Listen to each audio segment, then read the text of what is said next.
Welcome everyone to this webinar. This is an initiative and part of the FROGI project, Forum for Research on Gender Economics. And that project is part of a bigger program called the Free Network, a network of institutes in Central and Eastern Europe, coordinated by the Stockholm Institute of Transition Economics from Stockholm. This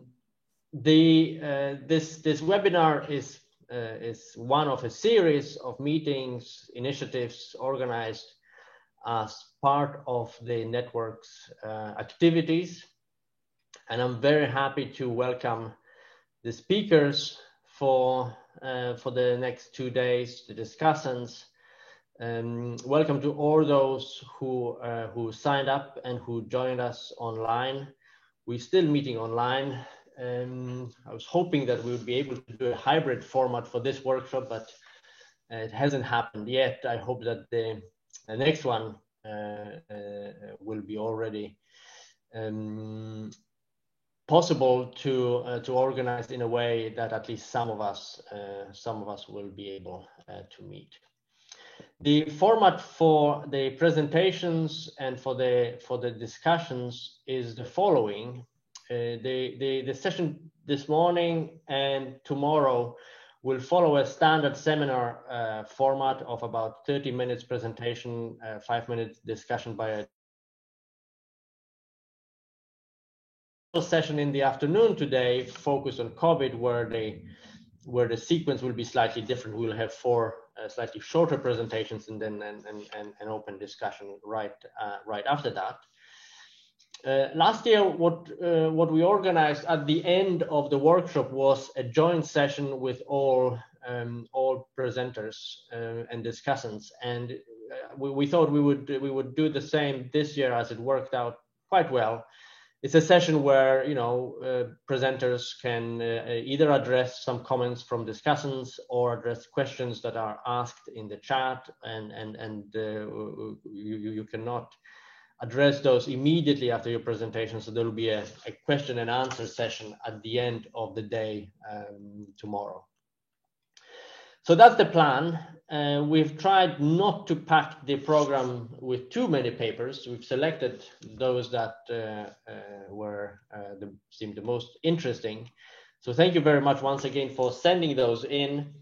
The session this morning will consist of 3 papers, and we'll be starting with Sonia Balotra, who is at Warwick University, and her paper is entitled "Maternal Mortality and Women's Political Power." Sonia, the screen is yours, so to speak. Okay, thank you. You can see my slides, right? We can see your slides, yes, and we can hear you well. Okay, thank you. Just wondering, yeah, so they're scrolling okay. It's not in the full view, full screen view, so to speak. So you could.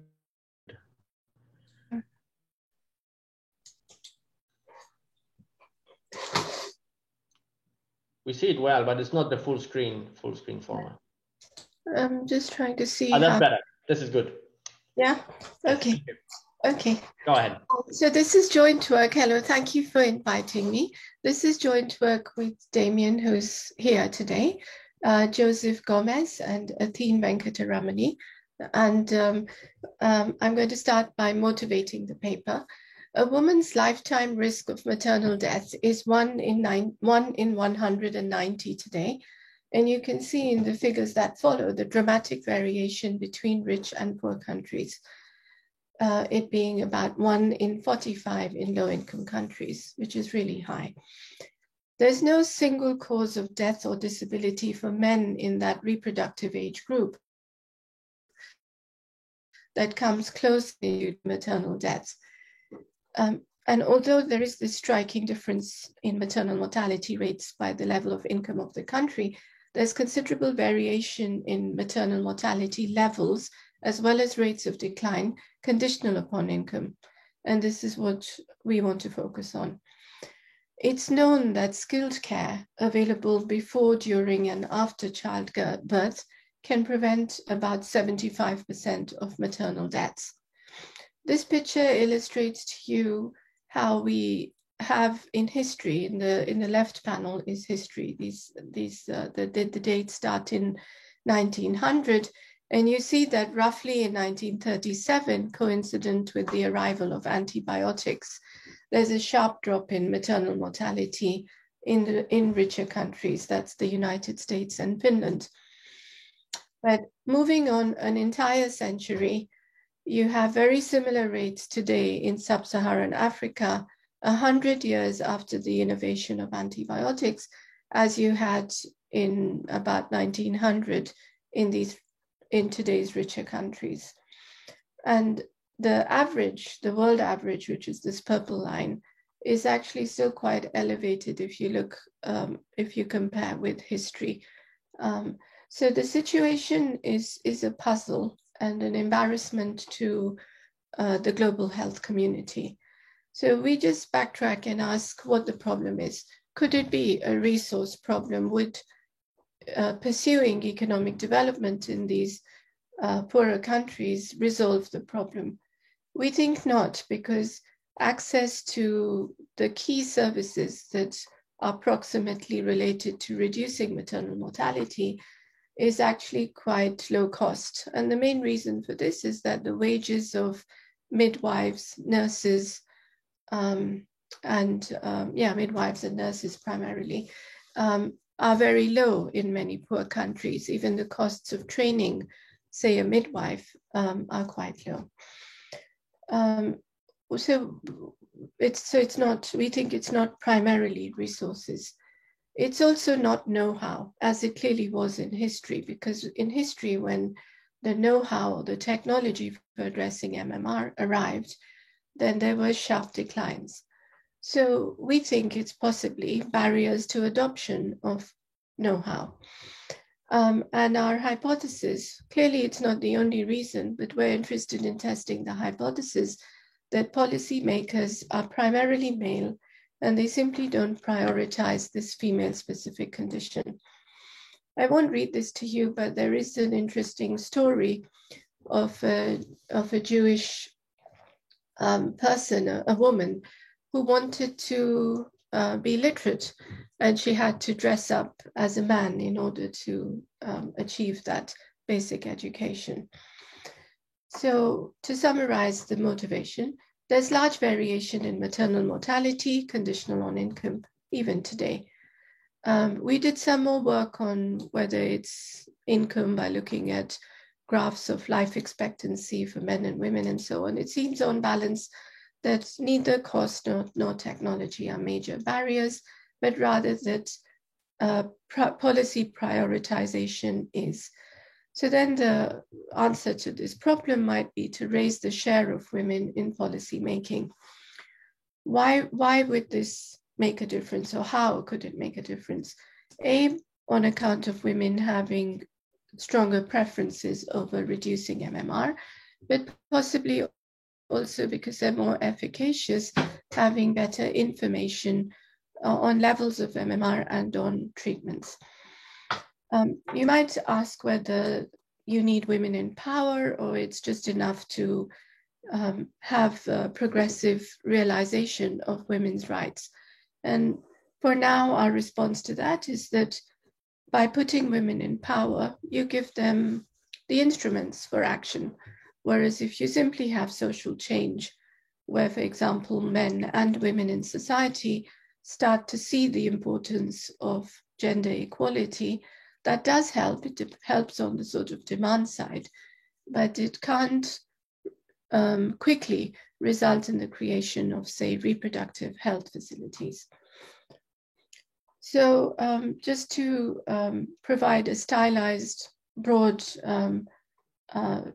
visualization of the main relationship of interest, here's between 1990 and 2015, you see a steady decline in maternal mortality, which is a red line, and in the same time period, a steady rise in women's participation in politics. And actually, these data don't go back clearly, especially the MMR data. They don't go back systematically before 1990, but the evidence that we have suggests that it's after 1990 that both of these variables have trended strongly. So they weren't either of them trending so much before. So we study whether these coinciding trends are causally related. The problem with looking at the share of women in parliament directly is that it rises smoothly. And so we look for a shock to the share of women in parliament, which is the implementation of quotas. We use the fact that following a number, actually, we've only flagged the most, what we think is the most salient of those meetings, but there were about 3 UN conventions that underlined the scale of maternal mortality and the importance for action, and tried to create a sort of international consensus to act on it. So following this, and there was this a proposition that 1/3 of seats in parliament be reserved for women. Following this, about 22 countries implemented gender quotas in parliament. And we use that cross-country information on the date of implementation of gender quotas and match it to recently released systematic data across all countries, the treated and also the not treated. So we use all available countries globally between those years. I'm not going to read this. It's only interesting if, say, you want to on Damien's page or on my IZA page. But basically we just downloaded these data, which were recently created by a UN group. They have an issue, which is that because it's an attempt to harmonize data across many countries, there are different sources. Some countries have vital stats and surveys, but some don't have any information either at all or for some years. So for some countries and years, the data are estimated. We deal with this in a few ways I'll discuss later. The quota data are largely from one source, but then supplemented by information from other sources. Okay, so this is a quick description of the trend in quota implementation. It also shows you the countries we're talking about, which you can see are in Asia and Africa primarily, and that most of the increase was most of the treated countries are in sub-Saharan Africa. So our approach to the problem is to identify the impacts of quota implementation on maternal mortality rates in a reduced form event study specification. We also show the first stage in a similar specification, which basically looks at whether, at the extent to which women in parliament, the share of women responds to the quota. So these are leads and lags, as is common in an event study model. The X are a number of time-varying country-level controls that include, in some specifications, democratization, GDP, and even health expenditure. We know those are endogenous controls, so they're just in additional models. And then we have country and year fixed effects. We also have region time fixed effects and a number of other checks, which I'll show you. So the identifying assumption is that the timing of quota implementation is quasi-exogenous. And we look at this as, we look at this through studying pre-trends in event study plots, but we also examine it by a number of other means. When you use aggregate data over time, it's one of the concerns you have is that the composition of the sample is changing. So it could be that after gender quotas, fertility changes, but also the composition of women give birth changes. So we investigate that. We also look at robustness to a series of graduated controls to sample restrictions, including a balanced sample, to population weights, which turn out to matter because countries like China are big and could possibly dominate the sample, to deal with the possibility that some large country is dominating the results. We also do a leave one out analysis. So that's just a preview of the issues. The main threats to identification are that when we have a treatment, the quota, which is staggered over time, hitting different countries in different years, and as is plausible, the effects are heterogeneous across, say, countries, then there is an issue that's been raised in a number of recent papers that you might have a biased average treatment effect because some units, because there are negative weights attached to some units.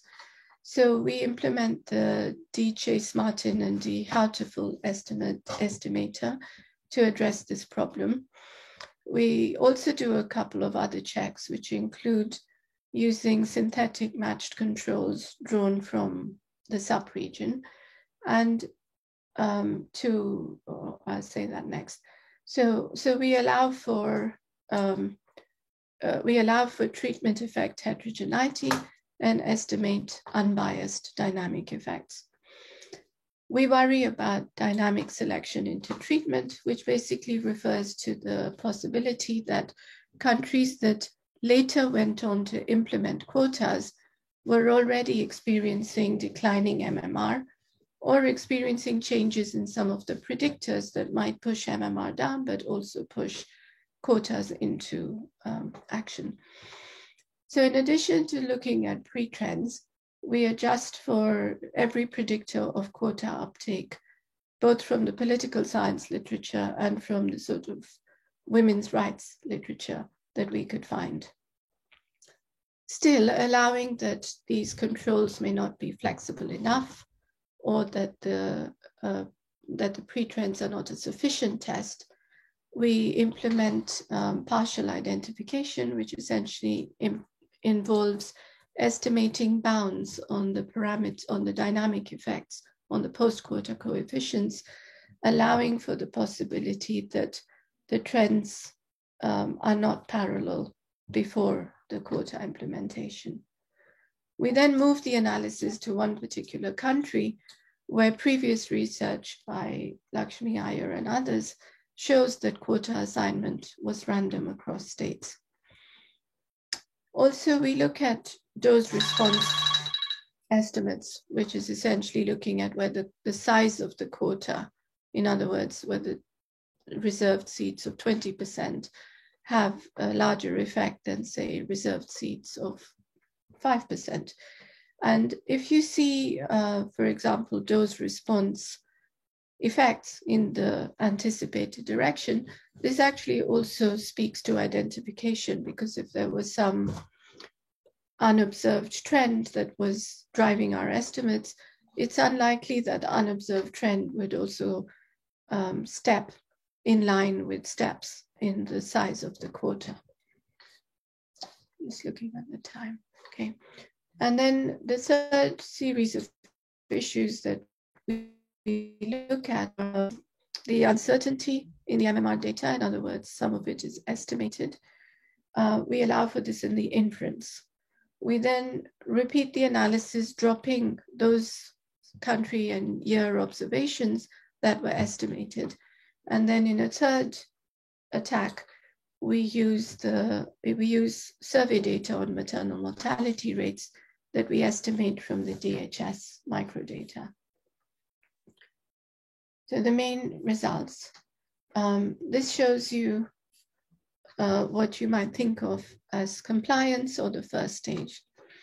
The vertical axis has women in parliament. The horizontal has time. The black vertical line is the date of quota implementation. Before quota implementation, there's no particular trend in the share of women in parliament. And exactly upon adoption of the quota, there's a jump. Now that jump on average is 5 percentage points. In fact, the median size of the quota was, I believe, 20%, The reason this number is 5 and not 20 is that some countries had implemented quotas beforehand, and so this is the average jump. And we have a bunch of country-specific plots in the paper. This is, in a sense, our main finding. This is the log of the maternal mortality rate per birth. And you see no particular pre-trend and then a sharp drop in maternal mortality following implementation of quotas. And on average, this dynamic post-quota effect corresponds to close to a 10% drop.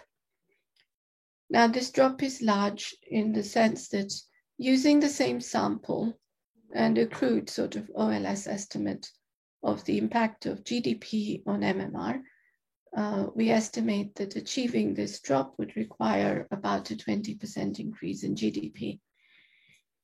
We find what I described earlier as dose response effects, larger effects for larger quotas. We also find, as you could see in the picture, that the size of the effect increases with time since quota implementation.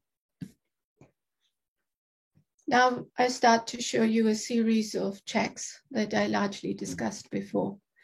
Here you see women in parliament on the left, maternal mortality on the right, with and without controls. And if we had more time, we could discuss variations, but basically there's a bunch of controls, including GDP and democratization, and the profile of the graphs looks very similar. Here we add even more controls, including region and time fixed effects, and lines removes the modeled MMR data. One of them weights by population, one of them conditions on 18 different measures of women's empowerment, so that we can reject that this result is driven by measures of empowerment in society as opposed to in politics. Here are pictures similar to the original pictures, but using the Chase-Martin estimator.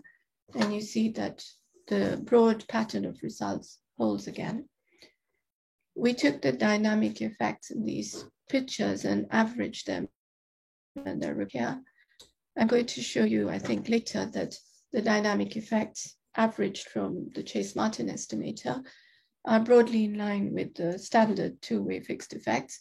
And the reason for this is that we have lots of never treated controls, countries that never had a quota, which helps with the original problem of negative weights. Here's another check, which I discussed before, where we create for every country a matched synthetic control, which is not an actual country, but a sort of synthetic made-up country drawn from its sub-region. And here you don't see any pre-trends. These are just the post-quota coefficients that are presented as bounds on the original effects under the assumption that parallel trends don't hold. So you can allow different degrees of relaxation of that assumption. And we've used here a conventional degree of relaxation. And here, sorry, this is a little bit like a list, which is why I elaborated the points earlier when going through the empirical model. But if this is becoming too list-like, please do interrupt to discuss or query any point. So this is, again, the same pictures for women in parliament on the left and MMR on the right, where we have conditioned on a bunch of indicators that we scoped to measure economic rights, civil liberties, property rights, and access to justice. And it really makes no significant difference in magnitude or statistical significance. We also looked at the political science literature that suggests, for example, that peacekeeping forces or transitions to democracy are associated with adoption of quotas. and conditioning on them makes not a big difference. Now we use a completely different, well, not completely different because the DHS data are part of the UN data, but we use a different sample, which is the sample of countries with DHS data, which are lower income and only survey-based measures of maternal mortality. And again, we replicate the evidence. Here's a table summarizing the standard two-way fixed effects estimator from what looks like a DID regression. This is the DIDM is the Chase-Martin estimator, where we're taking each dynamic coefficient and providing a weighted average to get these pooled, single coefficients. This is the pooled event study, and this is the share of units with negative weights. And you see two things. The negative weights issue is quite minimal, and because of that, the DIDM estimates are broadly similar to the standard estimates. We also did a Goodman-Bacon decomposition to understand which pairs of which sort of double difference that contributes to the average effect is driving the estimates. And it seems clear that it's the comparison of treated with never treated, which has this high weight, that is driving our estimates. And that's true in both panels. So I can't remember how much time I have. I'm just moving to discuss mechanisms now. You still have about 5 minutes. Oh, 5, okay, I should hurry up. So the mechanisms are important because I think we did quite a lot of work to show that the result is neither spurious, nor, I mean, slightly different from statistically spurious, nor is it driven by sort of women's rights in general. It's driven by women being in this decision-making capacity in government. But then the question always arises of what they do. So we first looked at what the WHO recommends should be done to address MMR, and that is to provide universal coverage of basically reproductive health services. It also points out that approximate cause is teenage fertility. So we looked at fertility and all these reproductive health services. And we basically find a tendency for antenatal care to go up, for attended births, which just means there's a professional person like a midwife present when you give birth, and availability of modern contraceptives. So by all of these measures, contraceptives is not very precise, but there's a clear trend.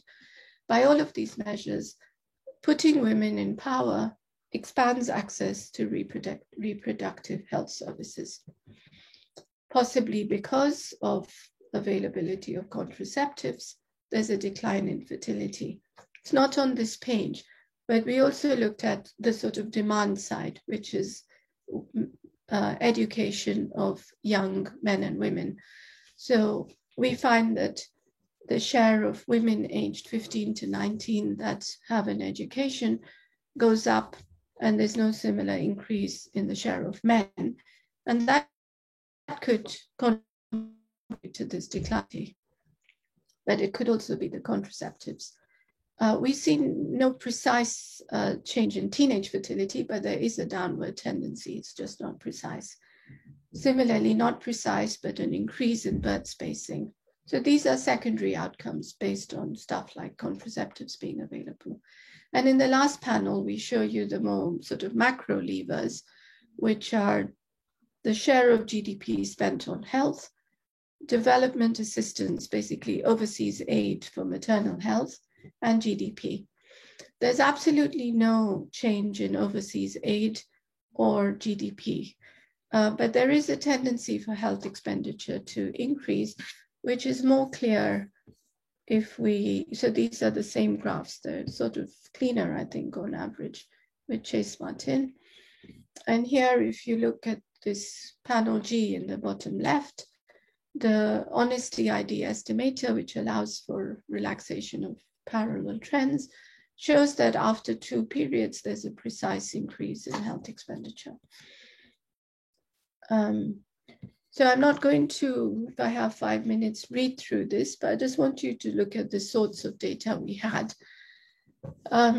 So now the reason this is under mechanisms, I told you before that we controlled for various measures of women's rights so that we could be sure that it wasn't women's rights of some other type driving the MMR decline.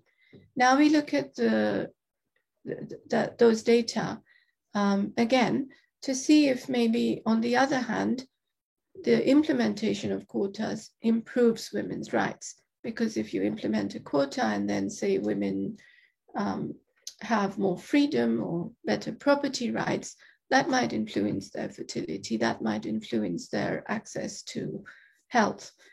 So now we're looking at dynamic effects of quota implementation on rights, and on balance, we don't find anything. One of these rights we looked at was the passage of abortion legislation, which is directly relevant because unsafe abortion, which occurs when you don't have access to safe abortion, accounts for a large share of maternal mortality. So that does not improve in the time allowed, but it seems plausible that abortion legislation is a very political and religious matter that, a religious matter that female politicians may not be able to overturn. The same, I'm now showing you those pictures for political determinants of quotas. I think the data themselves are very interesting, but to summarize, we see a considerable increase in these measures of reproductive health cover and some increase in birth maternal mortality, because with close birth spacing, women get depleted. Their stocks of nutrients relevant to a healthy pregnancy are depleted. So birth spacing is important. We see a decline in fertility. It's not on this page, but we see no very significant no significant change in the composition of women giving birth. We do see a fairly substantial increase in girls' education and no improvements in these aggregates. So I'm almost done. I'll just say here that all this while, MMR is defined as maternal mortality per birth. But in fact, of course, since every birth is a risk exposure for maternal mortality, the more births a woman has, the more she's at risk. It's also the case that per birth risk evolves with parity. So we looked at how much the decline in fertility contributes to the decline in the maternal death count,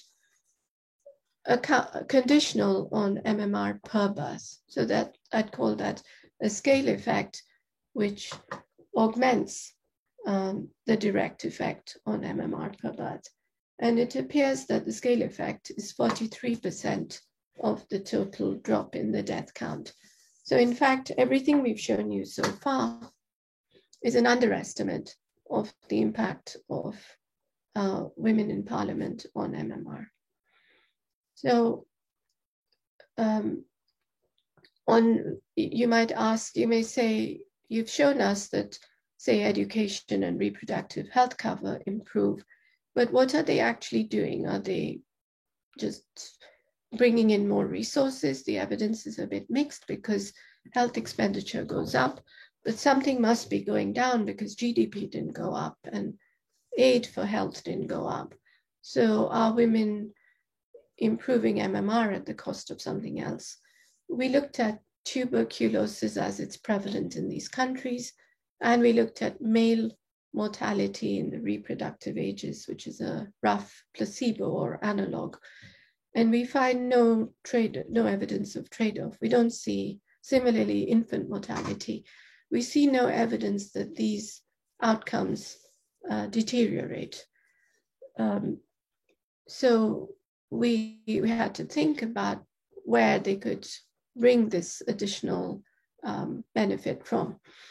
And our argument, which is more elaborate in the paper, is essentially that there's a lot of slack in the system. There's corruption and leakage, and it's pretty large. So if you care about something, you can exercise control over that slack, even without adding resources. And so it's just prioritizing. The other thing is that even if you hold a given budget and you don't address sort of general inefficiency, if you as a politician are less corrupt, then that releases public funds. And there's evidence that women are less corrupt. And then there's evidence that women are more likely to enact laws that favor maternal and child health. Now, enacting a law requires you to be in parliament, which is why the quota is nice, but it doesn't require resources. Of course, downstream it requires resources, but there our argument is that in fact, the resources needed are relatively small because of the low wage costs of these labor-intensive services. I've said this already, and I think this is my last slide, or almost. So we observed that greater representation of women leaders in national parliaments produces sharp and large reductions in maternal mortality. There's no rocket science in the paper. We think that we were very careful with the data analysis, but we don't have a brilliant new idea. We simply say that public health discussions, which are out there, there's the Copenhagen Consensus, there are various WHO briefs on how to address maternal mortality. They've completely failed to see the potential for low-cost political economy changes to drive reductions in MMR. And these changes have spillovers. They not only address the goal of reducing MMR, they address the goal of, say, improving girls' education or just having women's representation, which is another goal in the development program. It's also important to emphasize that MMR is not a historical issue, but a very contemporary problem that's not often in the newspapers, but should be. And just to appeal to an audience that, I know this audience is not that, but to the broader audience that thinks this is part of all those overlapping problems that happen to exist in sub-Saharan Africa, this is a problem that's quite important in the sense that it's rising in the US. And say in Britain, there's a lot of fuss right now, it's in the press right now, about the black-white difference in Britain in maternal mortality rates. They're not rising and they're not high by these magnitudes, but there is a black-white difference in Britain. So I'll just end by saying these points, that the last 25 years have seen significant progress in these two variables.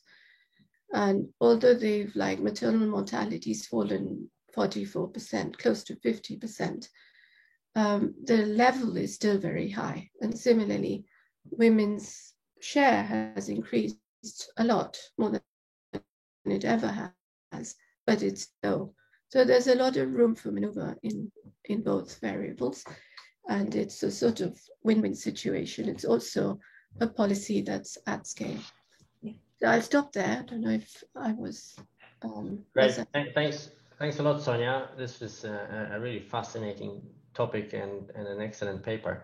I will now ask Yuki Takahashi from University of Bologna to discuss the paper. Yuki, I think you should be able to yeah, I should stop sharing. Yeah, if you could stop sharing. Thanks. Yeah. So yeah, can you see my screen? Yes. Yes. Okay. Yeah. So yeah, great paper. I really enjoyed a lot.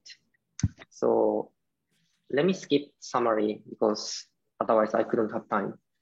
So my first comment is, maybe you could do some further mechanism checks So one is, what did the elected politicians actually do? So by this, we could know how supply and demand of the health service increased. So maybe female politicians could have talked to the public or negotiated with local health authorities, launched a maternal health project, or convinced male politicians in the parliament. But this may be another paper. And second comment is, how did men responded? So, things go easier, especially in developing countries, if men support those, maternal health policies. So they may have changed their stereotype, or they may have backlashed.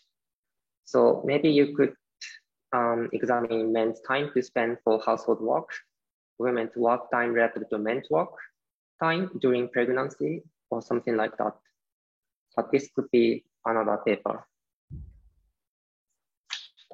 And then, because paper is already very close to completion, let me suggest some possible future works. So one is, how do gender quotas change political discussion in parliament?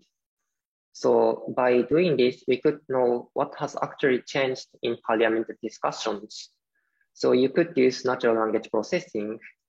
As you know, already there are some studies that examine gender difference in parliamentary discussions, but I think it's worth examining this question in gender quota context, because in gender quota, women do not necessarily compete very much with men and then get the position, but instead they are given a quota and then they take the positions. So how that affects, how that gives women power relative to when they compete for position and get the seat. And then you already have some paper on natural language processing, so you should be able to do this.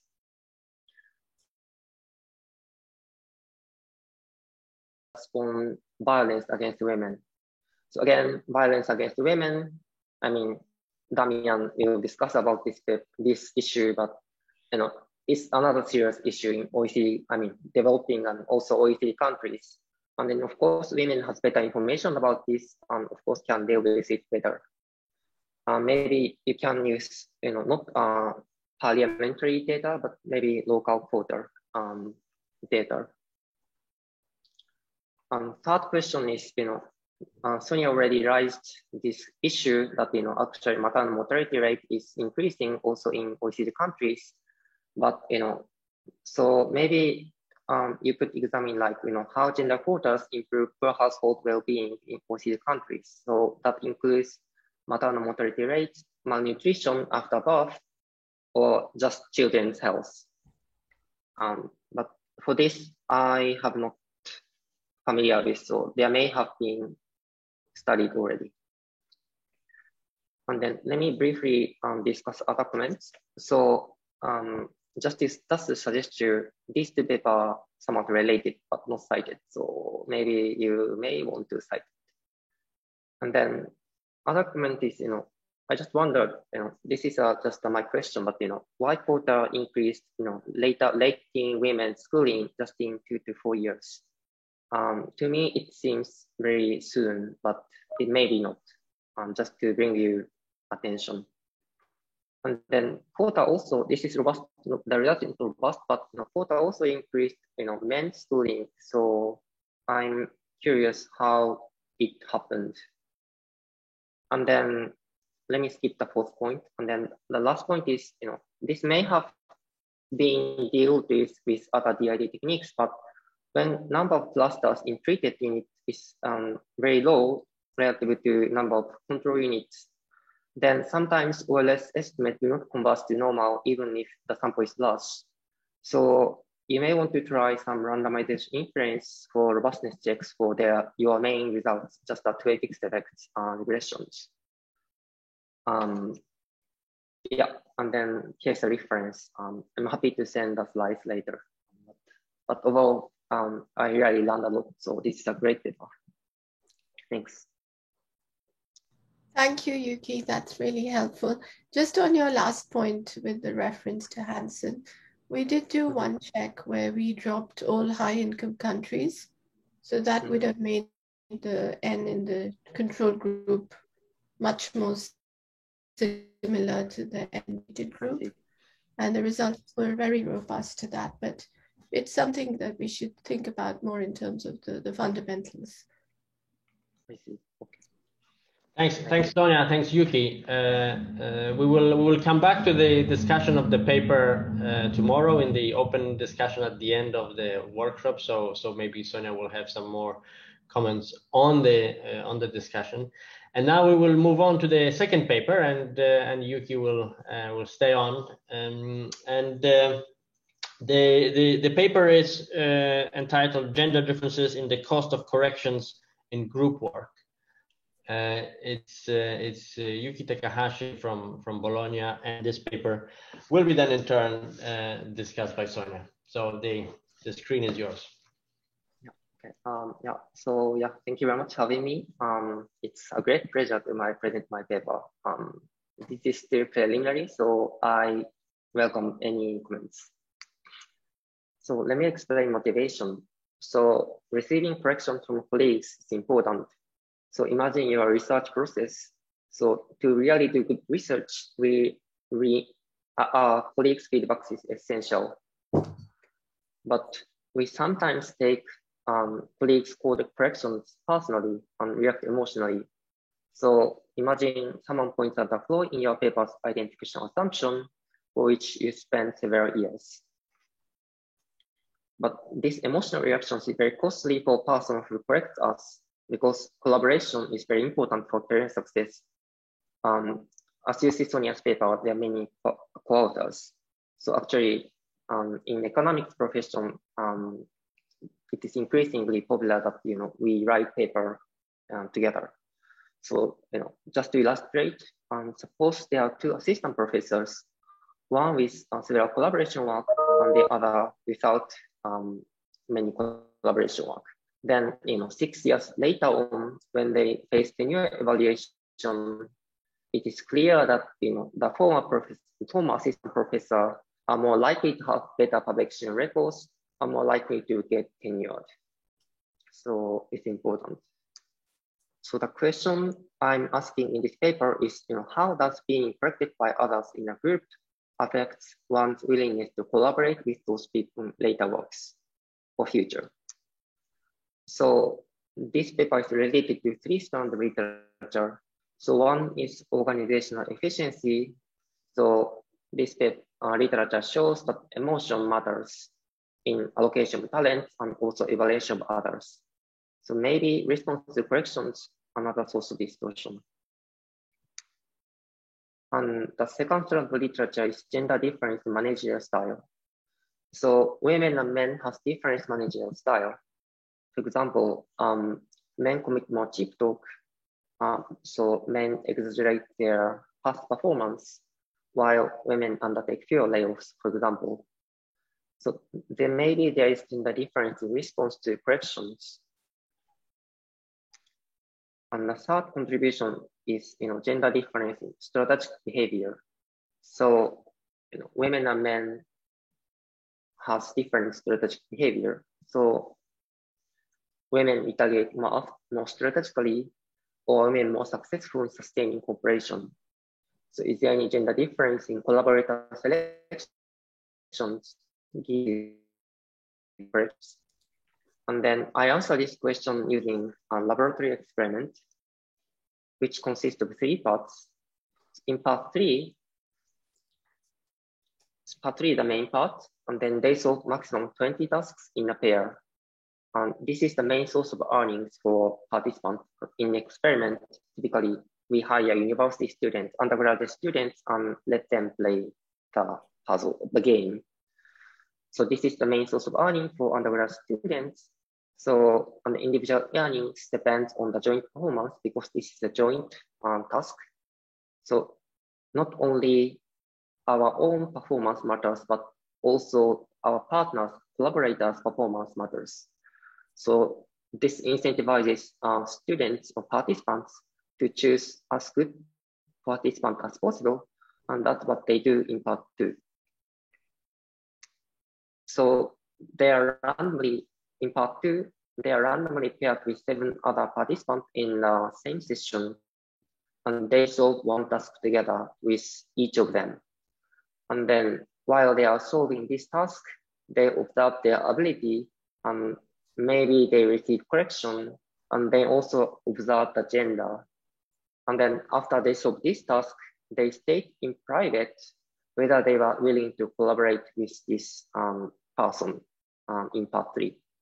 And this is gonna be the main outcome for this analysis. And then here important thing is ability is only partially observable. So I don't tell people the ability of the partner. They have to infer it by interacting with that person through this task.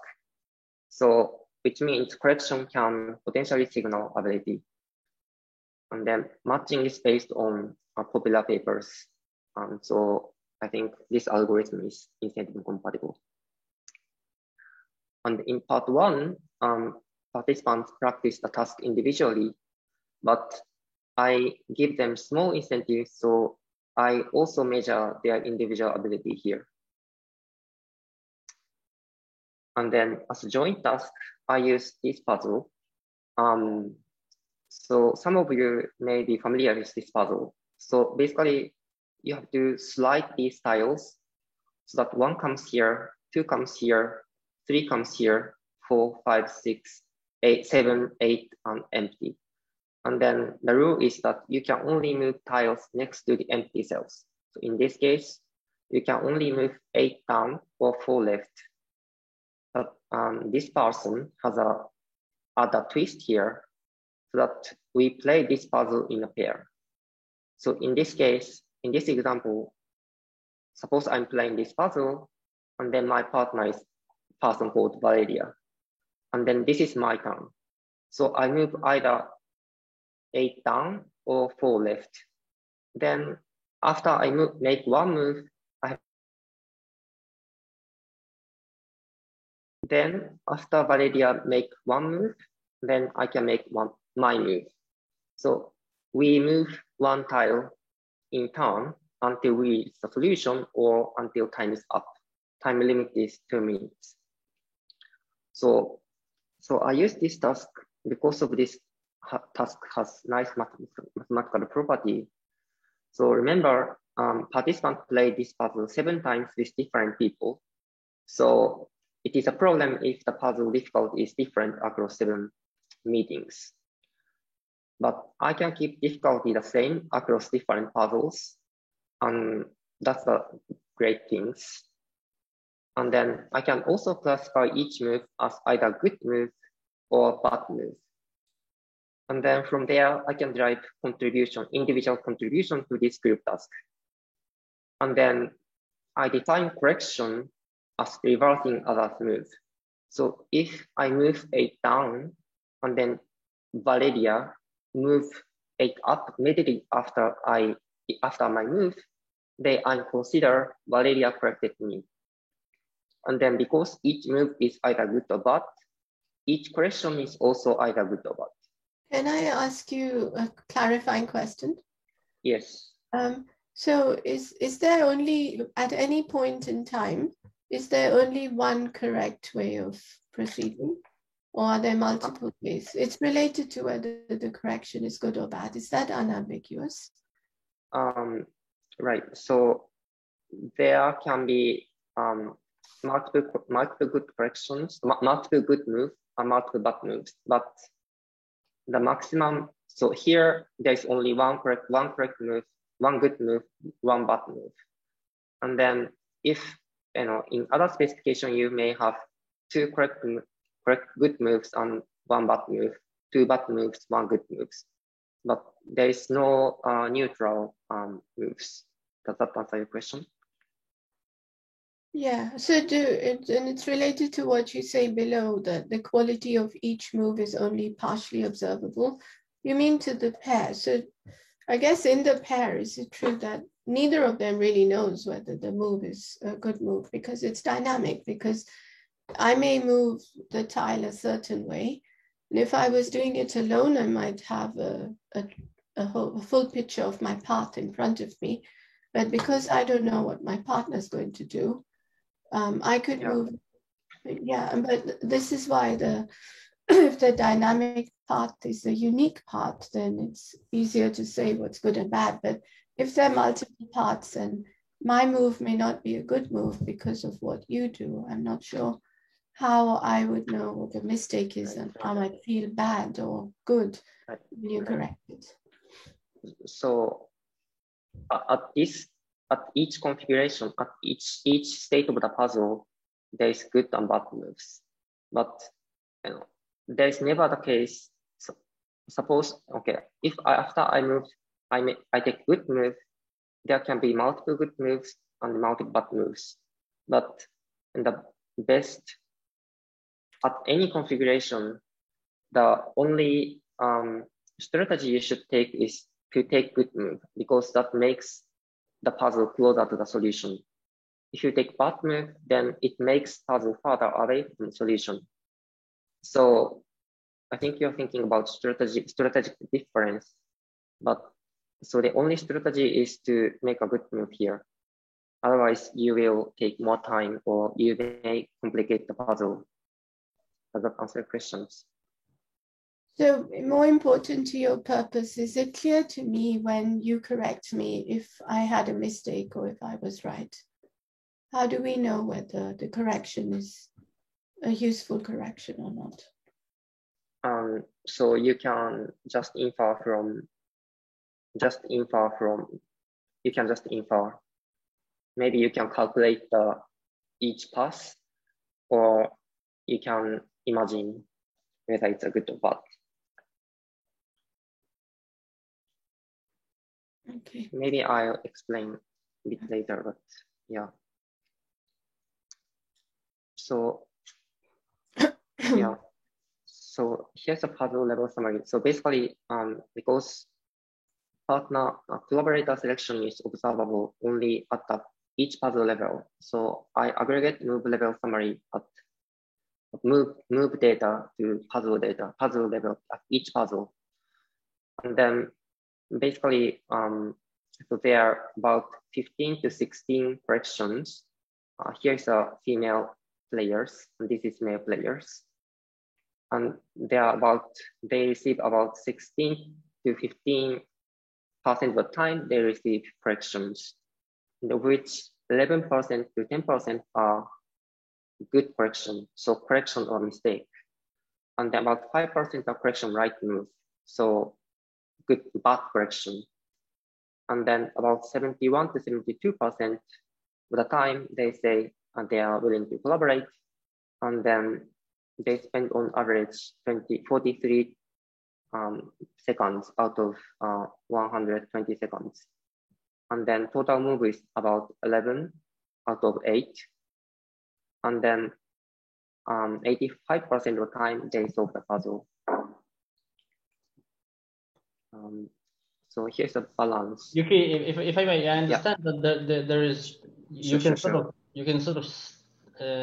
decide on the starting point of the game, thereby determining the level of difficulty of the exercise, so to speak, right? Yeah, I define that. Yeah. Okay, thank you. Sure. So basically, my empirical strategy is following summary H is equals 1 if I select J as a collaborator in part 2, and then I regress this on dummy variable corrected, which is equals 1 if I is corrected by J in a particular puzzle. And then because people observe other people's gender, I control for gender here. And then this is J's contribution to the puzzle, individual contribution to the puzzle. And this is a number of puzzles J has solved in part 1. So this is contribution, and this is part 1 performance. So this is trying to capture something that is not captured here, such as time to take each move. So time to take a move. Time to take a move, let's say. So basically, identity assumption here is that conditional on contribution puzzles of part one, J's ability correction is basically these two variables capture J's ability I perceived. Then variation in corrected comes from I's random move, perceived puzzle difficulty, or meanness, which is orthogonal to error term, conditional individual fixed effects. So do you have to assume that I know the contribution of my partner? Yes, you have to. Or in examining good and bad correction, yes, you have to. If I don't have to examine that, then you don't have to. Okay. And you've probably played the game. You think that's reasonable? Like you think that it sort of assumes that people, at least by the end of the puzzle, know what was the right path. And so they know if they made a mistake, and they know they have a measure of the contribution of the other person. It's not totally obvious to me, but I haven't actually dynamically played the puzzle. Yeah, yeah, I think about it, but let me proceed.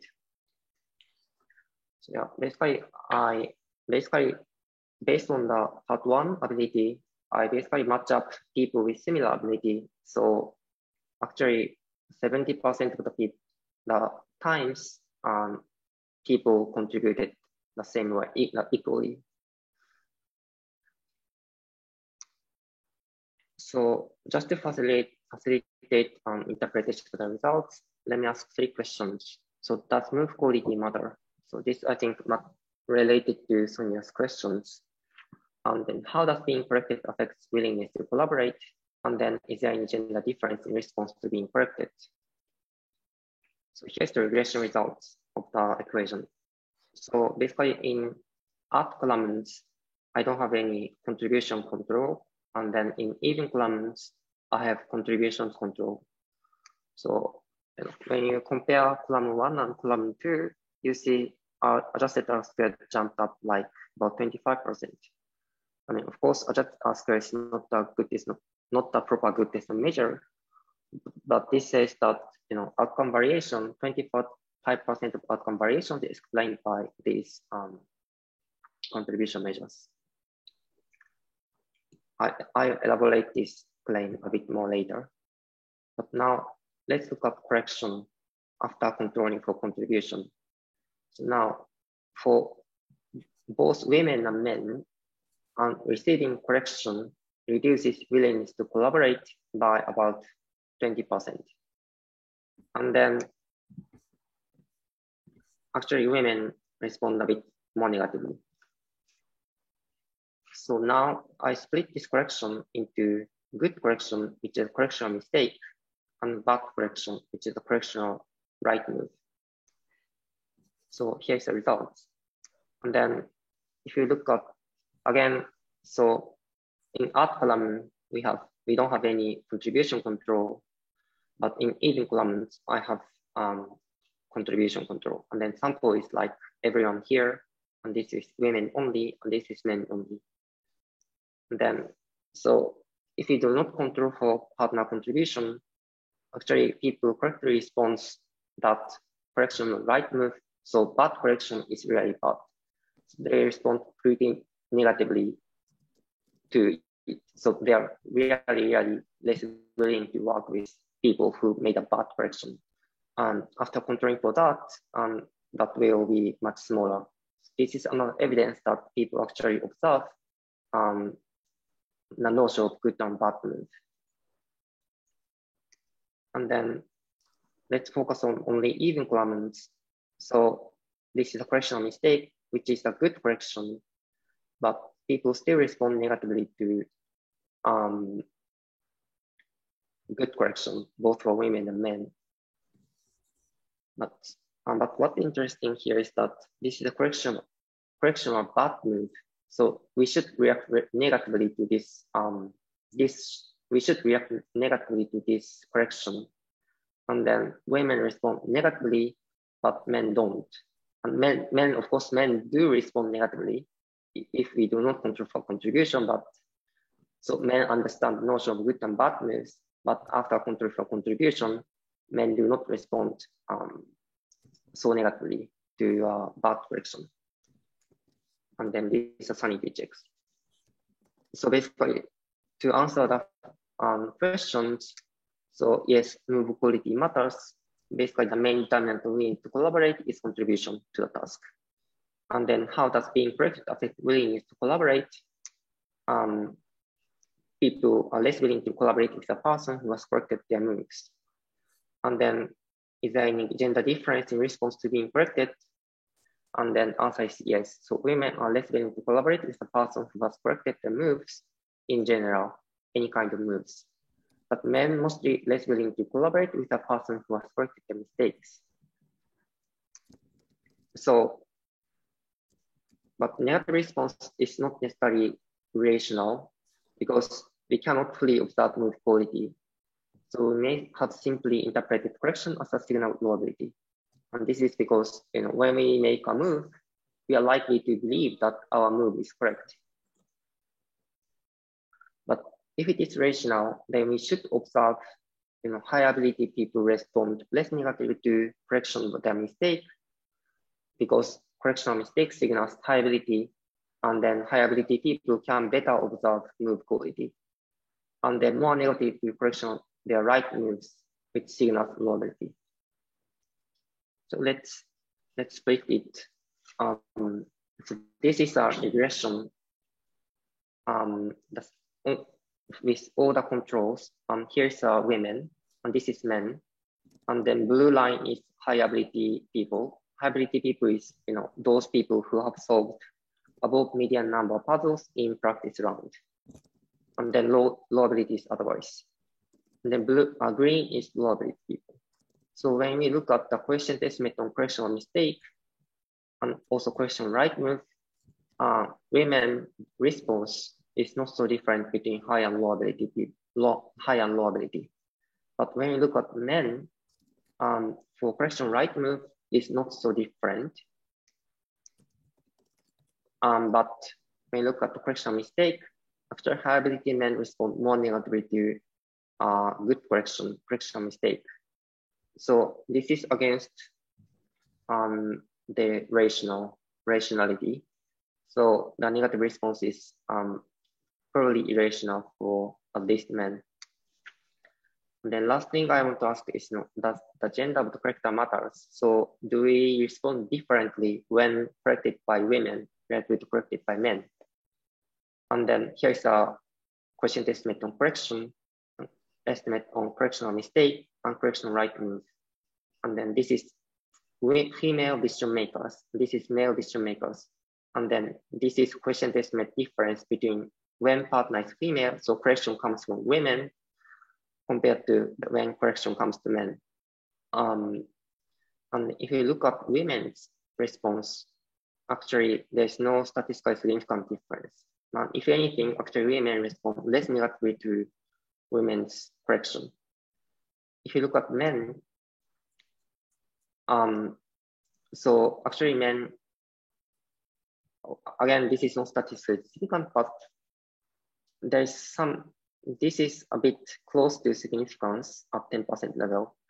So actually men respond slightly negatively to correction, good correction from women down from men.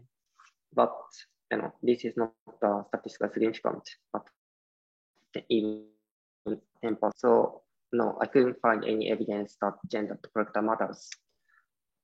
And then, of course, lab experiment is not real world workplace, but the findings may be lower bound because there's no observer here. So you don't lose your face in front of others by being corrected.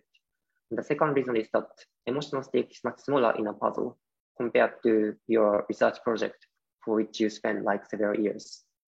But of course, there's a cover that people do not know each other. So we don't know what happens when people who know each other correct each other and then whether their response are different. So to wrap up, so basically the main determinant of willingness to collaborate is contribution to task. And the people are less willing to collaborate with a person who has corrected moves.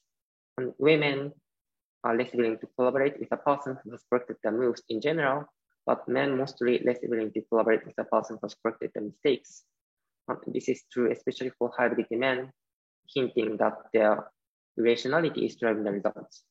And then gender of the corrector doesn't matter. So the implication is that the reluctance to be corrected can be another source of distortion in organization.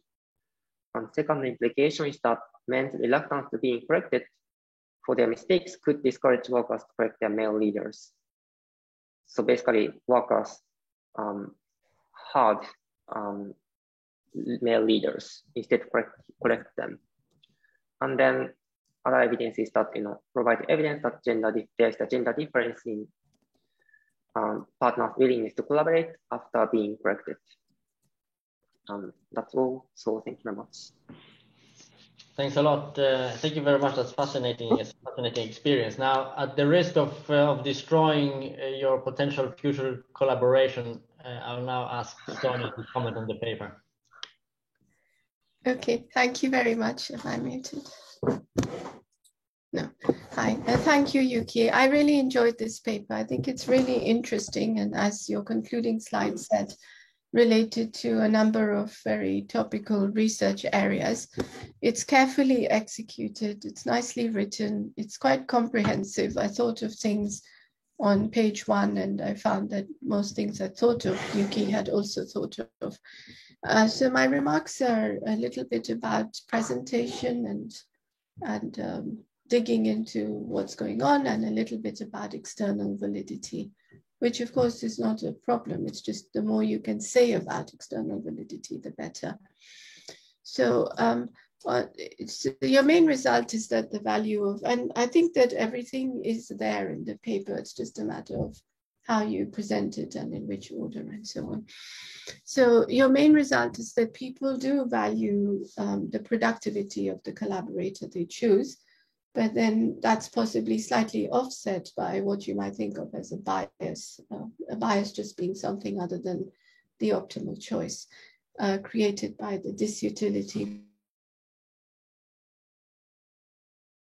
I couldn't say quickly find it when you were speaking. I think it would be nice to really flag that ratio. So if the cost of the correction is minus u, is that relative to an increase in productivity for that choice of plus 2u? So what fraction is the bias in relation to the productivity gain?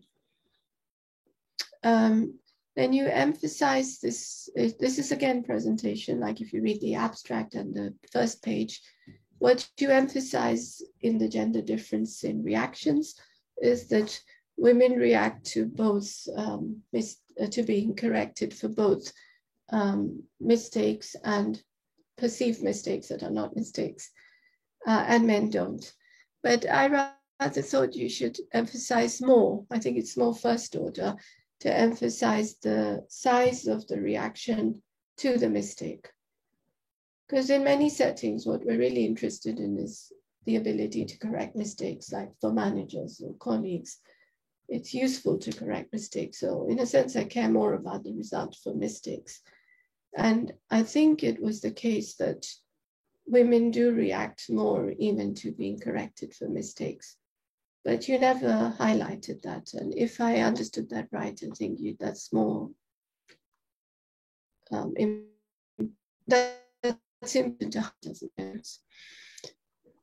Then in terms of why, would you say, and can you check whether it might be because women are less confident? So there's lots of research suggesting that all of us are overconfident and women are less overconfident.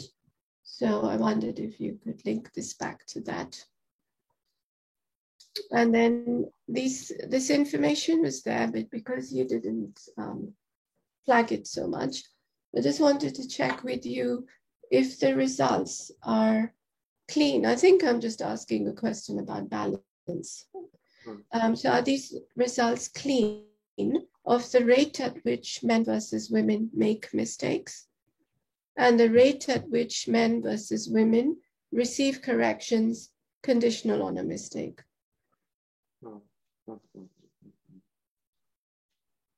So that's why, if you were to answer any, I find I'm quite curious about that.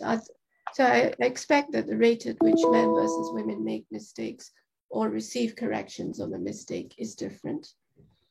So first, I wondered if you tried to balance it, and second, whether your results could possibly be contaminated by it.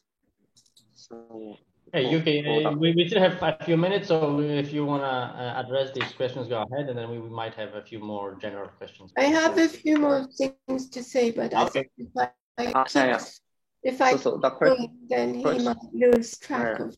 The correction, the rate of correction between women and men actually didn't differ in my experiment. I expected it to be different, but in this experiment, it didn't. So maybe it's because of student sample, or maybe because Italians a bit, maybe it's because of Italian, but so I didn't find it. So that's a bit puzzling for me, but yeah. So that's the rate at which they make mistakes. What about the rate at which they receive a correction, conditional on a mistake? That's also a condition on the mistake. No, women and men receive equal number of correction of the mistake. Yes, so in my data. So there's balance. So yeah, there's a balance. It's balanced between women and men. Okay, so it might be that you do this already, but if not, I'd emphasize that a bit more, because I'd emphasize this a bit more because we all have priors. Well, I have a prior that maybe the rate at which they make mistakes is similar, but the rate at which women are corrected may be higher because it's sort of easier to advise a woman. And then you had this nice test, which I really like the attempt to distinguish between emotional versus rational reactions to being corrected. I wasn't 100% sure why differentiating by ability does it. And I'm just checking. I think that you're assuming, which is fine, but I wanted you to be explicit. I think you're assuming that high ability people are better able to identify a correction as a mistake or not. I mean, they're able to sift between whether the correction was valid or not. Is that what you rely on? Yes. Yeah. And then one of my first comments on the external validity is what you concluded with, which is one is often very worried about being corrected when one is being observed by third parties. But here it's only the pair. There's no third party observing the correction. So if at all, we should expect larger effects in general. And then other thing about external validity is that because these people are working as equals in a team, as partners, here you're being corrected by your colleague. But of course, you could have very different reactions if you're being corrected either by a supervisee or by a manager. And I don't think there's anything for you to do there, but I think it's useful to write those things down. Then in the introduction of the paper and also in your concluding slide, when you link to the wider literature, you link to managerial practices. And for me, that's really interesting. But it wasn't clear. I think it's very important, that link, but it didn't make a lot. I couldn't understand the link because you find that the gender of the person correcting the mistake doesn't matter. And that's typically, say, the manager correcting the mistake, but the gender of the manager doesn't matter. And in your concluding slide, you say that's because the person receiving the correction reacts differently. And so people may not be willing to correct a male manager. But I think, again, you should focus on whether they're correcting the mistake, because only that matters for productivity. What we care about if we're trying to improve firm performance is correcting the mistakes. And in that respect, I don't think the difference between men and women was significant. It was slightly larger for men. So I think it's an important literature to benchmark on, but the link you made to me was not clear. I see. Okay, thank you. Sorry, one question. What about like, so suppose you have manager and then one manager reacts to you, any kind of corrections negatively, and other manager reacts to you only when you correct their mistakes. Then, you are more likely to you are less likely to correct this. Okay, you are less likely to correct this, manager who react negatively to everything, but you're kind of hard this other manager who only reacts negatively to mistakes, but not for corrections. No, so, you're right. There are two different things. You're right that the person, the employee, is going to hesitate more, especially when it's not fully clear whether the feedback is valid or not, because sometimes we provide feedback, but it's just not, there's no external way of knowing whether that feedback is correct.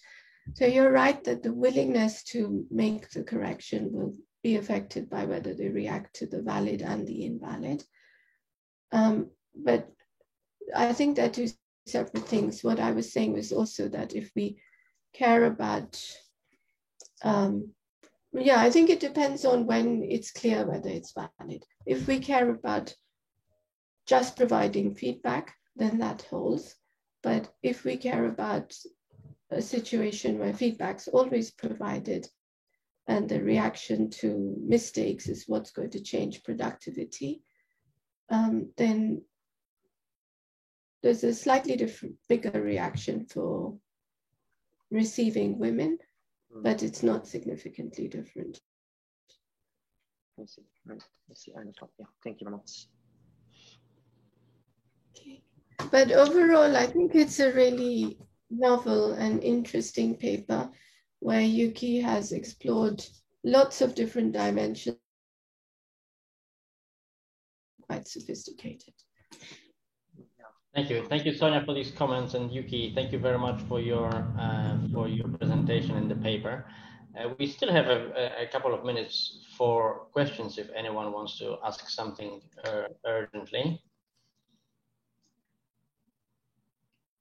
I was wondering, Yuki, actually, if you looked at the single sex and mixed couples and the performance of different compositions of the gender in the couples. If you must have looked at that. Yeah. I look at it. I briefly look at it, but I couldn't find any difference. But yeah, I'll dig it more deeper. Yeah. Okay, that's interesting as well. Okay, let's leave the questions and further discussion to the final session tomorrow. And let me now welcome Damon Clark with the third paper, all the way from University of Chile. Thanks for joining us in the middle of the night, Damon. The paper will take us towards the afternoon session, which will be focusing on the pandemic, and we'll hear a little bit about it already now. The title is "Dynamic Impacts of Lockdown on Intimate Partner Violence: Lessons from Many Policy Shifts in Chile." Thank you so much. You can see the slides all right now, I guess? We can see the slides. Thank you. Perfect. Yeah, it's great to be here. Now it's not so late, not so early anymore. It's after 6. Yeah, this paper, I guess it's like a link between this session now on well-being, women's well-being, and the afternoon sessions more on COVID. What we're going to look at is this emerging large literature and large concern on spikes in domestic violence following lockdowns and following the COVID pandemic. So just to start, some background. There's actually some quite good data now estimated by the World Health Organization and some like interdisciplinary group, suggesting that around 30% of women at some point in their life suffer from domestic violence. The majority of those people actually is intimate partner violence. They estimate 27% of people suffer from intimate partner violence at some point in their life. But actually, if you look in the last year, it's perhaps even more concerning. It's 13%, which suggests that these 27%, it's not just like a huge amount of people suffer once, but this is sort of recurring events that are disastrous for well-being. Obviously, there's enormous sort of instrumental and well-being costs, which go without saying. Then there's also there's estimates of very large economic costs. This paper by Peterson et al. 2018 suggesting 3.6 trillion in terms of lifetime economic costs, productivity losses, healthcare expenses, and so forth. This is one of the most widespread violations of human rights, and hugely related to all this work that's I guess being touched on in the workshop in these days on gender inequality, particularly in the economic sphere. More positively, there is growing concern, I guess, ever-growing concern and policy commitment. One challenge here, and I guess this is like something of real interest for empirical economists, is there's still a somewhat limited evidence base, but a lot of this is because it's really hard. It's really hard to get really good data on domestic violence. It's, I guess, similar to the paper of ours that Sonia presented earlier. It's another sort of paper where measurement's really tricky because you've got this iceberg where you see you have different snapshots of the problem. For example, some people are going to make telephone calls to phone lines. Some people are going to report crime. Some people are going to go to hospital, but you never really get this full understanding of the nature of domestic violence. Perhaps surveys is the closest you can get.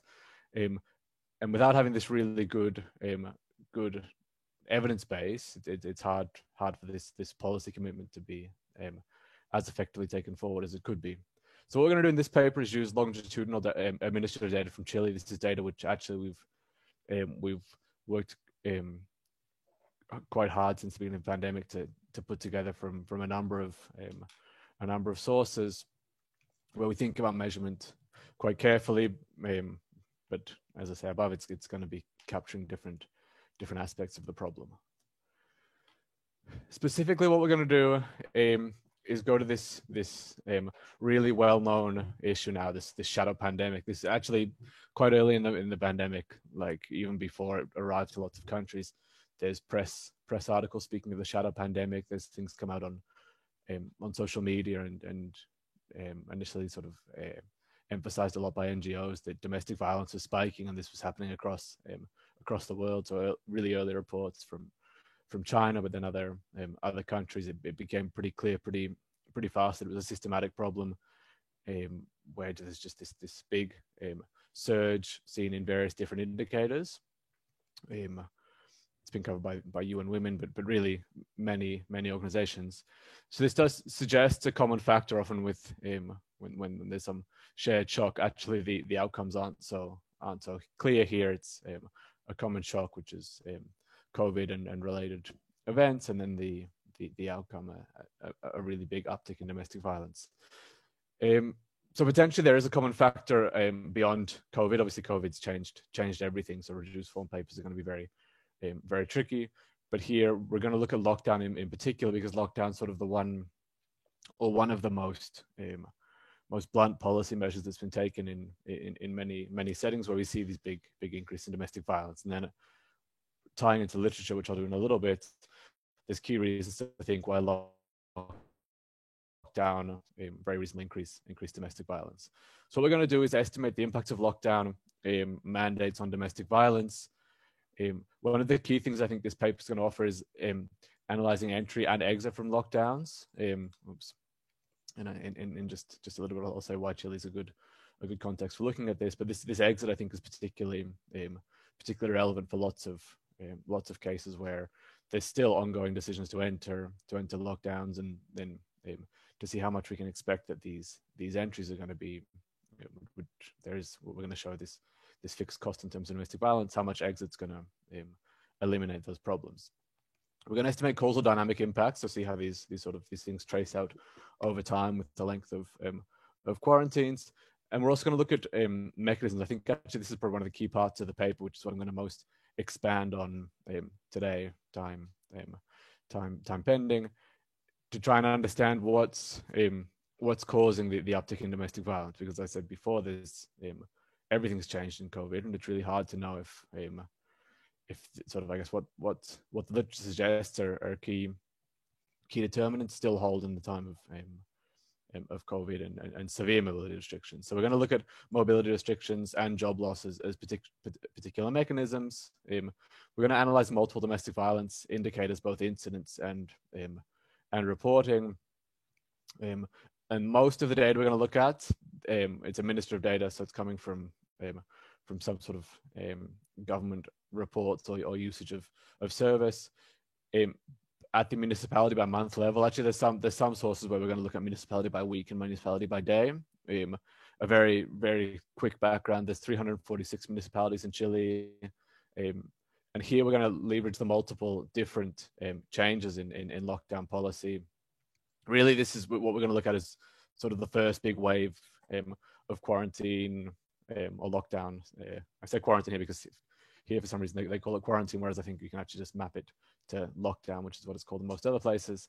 So there's 143 municipalities imposed lockdown with gradual removal, and this removal, it was really very fine. And I'll show you a graph in a minute, so you can get the idea that even within a city, there's many areas where lockdowns are in place, whereas the neighboring municipalities not. So you cross the street and you move from lockdown to not lockdown, and even arguably the epidemiological conditions in these bordering municipalities are quite similar. A little more on that level. So these mandates are made at municipality level, sometimes within city, staggered entry and exit. So basically every Monday and Thursday, the Ministry of Health says, these are the changes in the municipalities which go into lockdown. And let's say so in a little bit, Monday, they're going to tell us the ones that go in or go out of lockdown today. And then those normally take what's the word? They normally take, they're normally imposed, say, the Wednesday or the Thursday. So there's 2 days between the announcement and actually going into lockdown. Here we're going to look at the first wave going up to around the end of September, and this is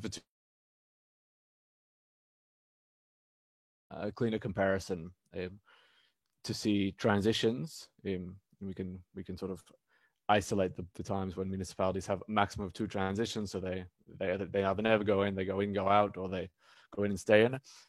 But also more so because of data restrictions that we've received sort of multiple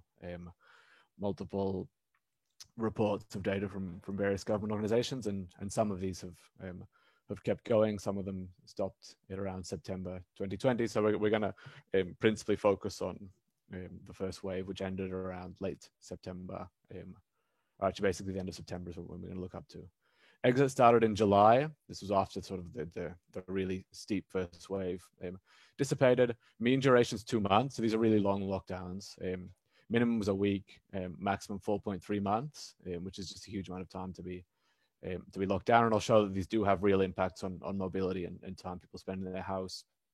Though of course compliance is not perfect when you're talking 4.3 months. And then we've got a lot of different data to track what's happening around these events. So this administrative data on lockdowns is very easy to collect because it's announced by the ministry every few days. Multiple measures of domestic violence, employment and furlough measures, and mobile phone data on mobility, among other things.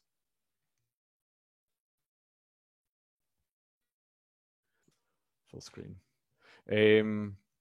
And yeah, so I guess just to see the key independent variable, this black line shows the number of municipalities ever quarantined. There was like a sharp increase here when cases started to really go bad, and then more municipalities enter, and then this light blue line tracks when they exit. So here you see that there's very few that have exited early on, and then when things start to get better, they start to gradually move out. And here we've just got the same thing, but showing the stock, whereas this is the flows. I'll show you a quick GIF so you can understand what's going on. This area is the Santiago region, so Greater Santiago. The green areas are those in quarantine, and here, which I think is started to become quite acute in terms of hospitalizations, many municipalities moved into quarantine. So here it's 7.5 million people in the country.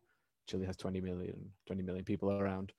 And then they gradually start to move out. So really what you can see is, and I guess the key point of this, is that these changes are happening in a really piecewise manner. And you've got a lot of variation that lets you see, so things like this, like they switch on for a little bit, switch off, and we can generate a lot of variation, underlying variation, to see what happens in domestic violence using these quite fine switches. I think epidemiologically it's arguable whether this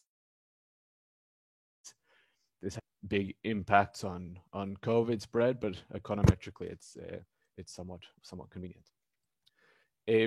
Data sources, I mentioned this a little bit, but we've got various measures of domestic violence, which I'll talk about a little bit. Distress calls to police domestic violence hotline. This data is actually it's very good because the police it's sort of quite a serious hotline. If people call this number, potentially it's directed to the like a police car is sent to their address. So when the people call, their phone number is traced at least at the municipal level, so we know where people are coming from. This is actually quite different to a lot of the domestic violence hotline call you see in other contexts where they don't know exactly where people are calling from. If they're using cell phones here, they track it to cell phone towers, and we can observe that by municipality, by month. This is also classified by the police into different types of domestic violence. So we can know, for example, if someone's calling for domestic violence related to physical violence, related to psychological violence, or related to economic violence. We see usage of women's shelters. This is at the region by day level. This is the one data source where we actually don't have municipal variation. This is just because these women's shelters are government-run shelters, and there's not one per every municipality in the country. So say if you live in some municipality where there's not a shelter, you'll be derived to your nearest shelter, which is shared within the region. So region's second level administrative boundary, whereas municipality is the third level administrative area. So here we're gonna aggregate up one level, so we actually get the correct level of aggregation given the location of shelters. We see criminal complaints of domestic violence to the police. This is at the municipality by day level, but actually in the presentation, what I'm going to do is aggregate by month, because we don't gain a huge amount here looking at the daily variations, because there's some sort of measurement issues where certain reports, certain types of crimes are all reported at the end of the month, which we don't know the exact month when certain types of crimes, exact date when certain types of crimes are reported. So in main analyses, we stick to month, and then we look at some sensitivity looking at days and weeks. So here, calls and shelter use measure incidents, where we actually sort of get this idea of people seeking help, and some idea of the size of the problem. And then we also see crime reporting, where this can reflect multiple things. There can be concerns about actually just physically, it's much harder to report. Also issues where people may be less willing to report. But basically we have these three different sources which let us see different or measure domestic violence in different ways, which is important here. And then mechanisms, which I'll come to at the end. We have mobile phone data on mobility at the municipal by day level. This is just we don't know. It's some based on metadata of cell phones. So we see how many times people move, say, between different towers within their municipality, but also between two municipalities. So we can see the number of trips people are taking, and then a whole lot of information schemes, which comes from varying government departments. So in terms of identification, I'll show the equations in a second. We're gonna assume here in a specific way that timing of lockdown, entry and exit is conditionally as good as random. Actually, maybe I'll go straight to that point. Really, identifying concern, because of course it's not. There's various things which must predict lockdown, entry and exit. For example, concerns about COVID, hospital bed levels, etc. The identifying concern about timing really is that it's not systematically related to changes in domestic violence. So these are the concerns we'd really be needing to rule out. it's not an issue that lockdown entry and exit depends upon, say, the rate of testing, the number of positive tests, the number of people who are positive in a given moment in the municipality, which of course it must relate to. The thing is that it can't be related to unobserved factors which are relevant to explain domestic violence. And I'll show in a second with the equations why that's the case. And actually, we do some work, but I won't show this in the paper, looking at how COVID cases themselves and test rates are predictive of lockdown decisions. I think that's actually quite interesting, not for domestic violence per se, but to understand how these lockdowns act more broadly. So our main, actually, I'll show this first. We're gonna do sort of a strategy used in lots of these papers where there's a staggered adoption or a time-varying rollout of treatment. We're going to start with the idea of an event study where we're going to look at here. Let's consider an event which is lockdown entry and look at how rates change in municipalities which adopt and don't adopt prior to lockdown, and then look at how they evolve post lockdown.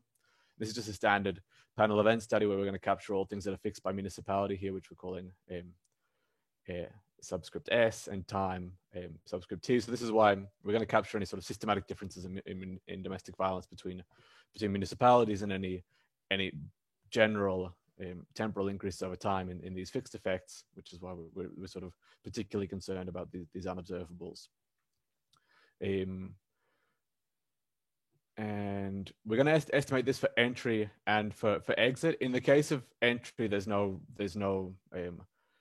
inclusion criteria for the model. We just observe all municipalities. In the case of exit, there actually is inclusion criteria that we're going to remove any municipalities that haven't yet entered lockdown, because there it doesn't really make sense to think that they're not exposed to exit if they've never entered lockdown. So there our treatment is that a municipality exits lockdown, and the untreated are those who've entered but haven't yet exited. So we're trying to capture changes based on the baseline group of those who haven't yet exited. And what we're going to do in the main results that I'm going to show you today, and I'm going to focus exclusively on these results, is estimate this to Chase-Martin and Dupuy estimator, where it's a very similar sort of idea to the event study I just showed you, but rather than look at all of these things based on the single baseline emitted period, we're going to follow their notes. Change just around the point they change to municipalities that don't change around those points, and in some sense it's closer to like a matched control idea. We're going to aggregate overall T, and this is what this DIDM estimated. This is from their AER paper last year. The reason we prefer this is that it's a bit more generalizable. It's, I guess as Sonia said, it works even in cases where you've got heterogeneity within temporal heterogeneity in the estimates. But we're going to show you a similar sort of a tracked impacts over time. I'll skip that. So to show you what we see, this red line is the moment where you have lockdowns. The black line is point estimates, and the blue bars are confidence intervals estimated using a municipal level bootstrap. And so here on the left hand side, this is domestic violence shelter usage around lockdown, and we see an uptick in shelter usage following lockdown. So it starts to emerge, and then you sort of see it in about the week following lockdown. Increases by about 10% or 11% upon entry, and then when municipalities exit lockdown, we see that this is reversed. So this really, you see like a sort of a temporal uptick suggesting suggestive of an increase in domestic people seeking shelter, which is reversed upon exit. Here the estimates are a little bit less precise because we're working at municipal level, and there's not so many municipalities which are entering and exiting. So which are exiting, but in general we see that this result acts to offset the initial impact. In terms of calls, these are I guess these are sort of the figures you often see that are really concerning. The huge spike. We see a very sharp increase. So post quarantine here, post lockdown, the number of calls per 100,000 population increases by 4.2. versus a mean of 5.0. And actually, if you compare this just to the pre-COVID mean, which is even lower, it's an increase, a huge increase, an increase in like about 300% in calls to the police domestic violence hotline. And this gets worse and worse over time. So there's huge impacts for these municipalities that have been in for a long time. And then you see a reversal of this upon quarantine exit or lockdown exit, but not even close to the magnitude of the initial increase. So here this is suggestive of an increase. The increase is maintained and then starts to go back down post lockdown, but it never completely eliminates it. So in the paper we call this like the ratchet effect. You see the increase in domestic violence, which then is still notable even say 4 months after the exit. In terms of crime reporting, what we see initially is this sort of hugely worrying movement downwards. I haven't said this, but across all these graphs, I'm making the axes equal. That's why we're making the axes equal. That's why you see this a lot of white space here. But we see this dip downwards, which is completely the opposite of what you'd expect if domestic violence is increasing in normal conditions. Of course, it makes sense when you think that people were physically restricted to their house, and there was a huge amount of uncertainty, especially at the beginning. People didn't really know if you leave your house, there was this just broad concern that if you can touch something, you're going to get COVID. So there's this sort of incapacitation effect that makes it much harder to physically report crimes, especially if you're in your house with say the aggressor, the person who's committing domestic violence against you. It's not simple to call the police and make a report. The good news, I guess, this is really worrying, but the better news is that once things open up, crime reports increase a lot, and they increase more than they initially decreased. So here, in some sense, we're seeing some recovery of the lost reports that were missing in this time. Though it should be noted that if crimes are to increasing, then reporting should scale up given higher rates of domestic violence. So I might move ahead to mechanisms, which is where I want to focus a little bit. There was sort of two key things that we want to test first, at least with this administrative data. One is the idea of this being just a sort of this exposure impact.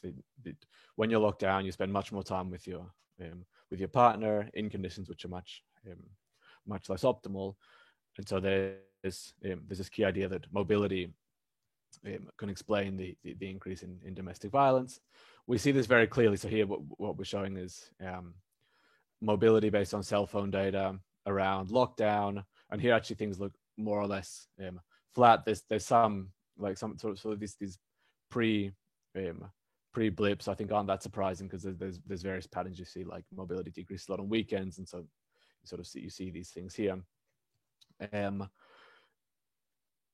But then upon the imposition of quarantine, you see of lockdowns, you see this very sharp decrease. It's about 40%, I think, based on baseline mobility. This value is the number of switches people make on average between cell phone towers in a day within their municipality.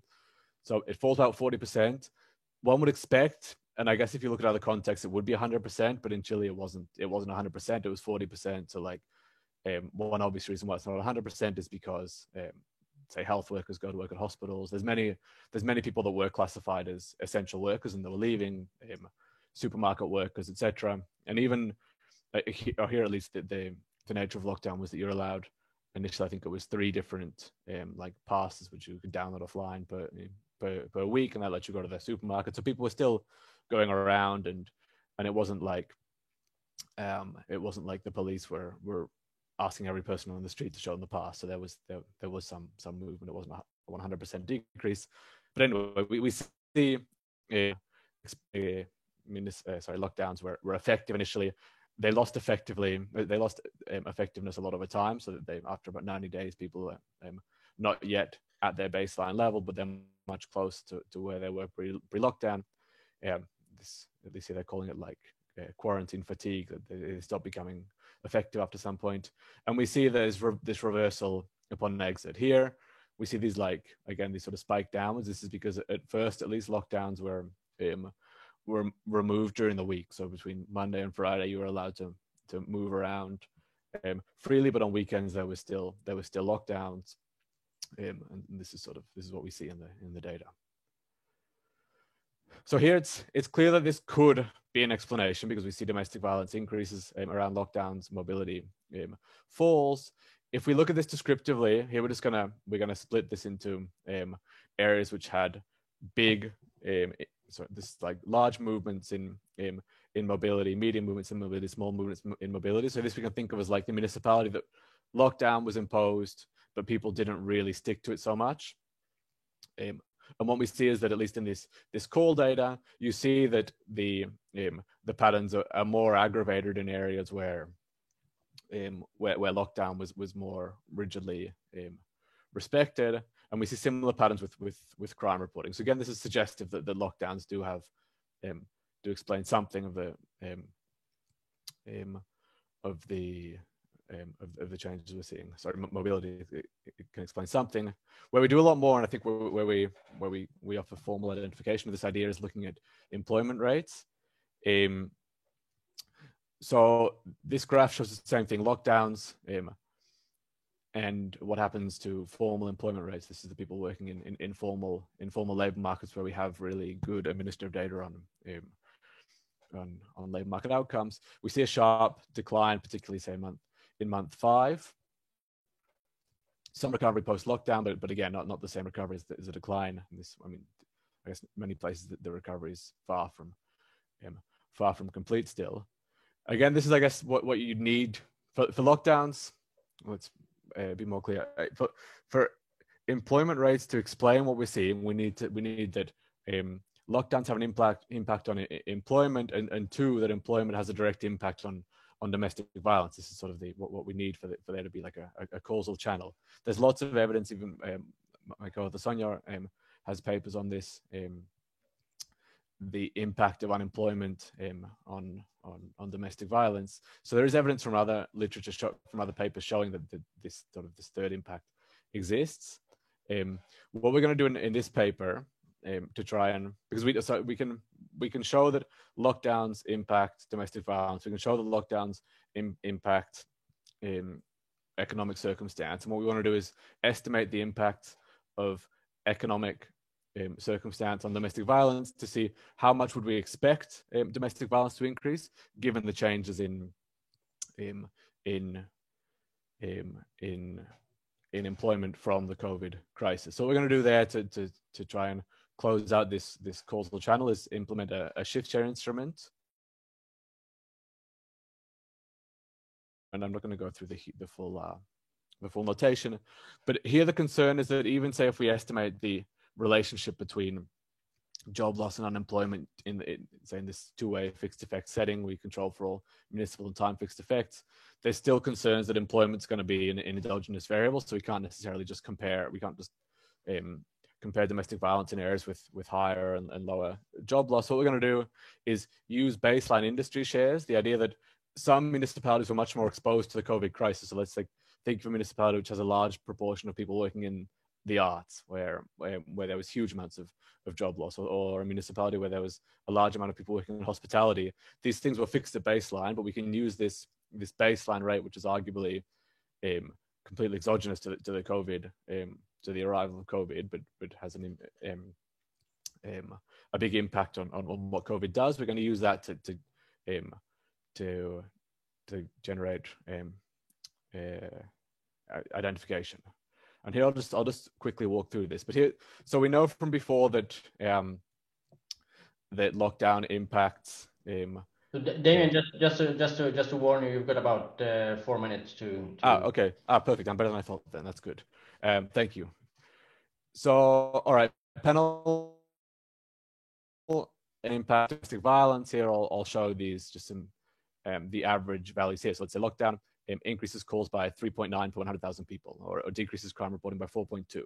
And then we can estimate here in this first panel, if we use this formal, this Bartik idea, the sort of the shift share, so the shock interacted with baseline shifts, we estimate that if you increase employment by 1%, then what we should see is 0.7 fewer calls. And this lines up with Sonia's research and research from various other people showing the economic determinants of domestic violence.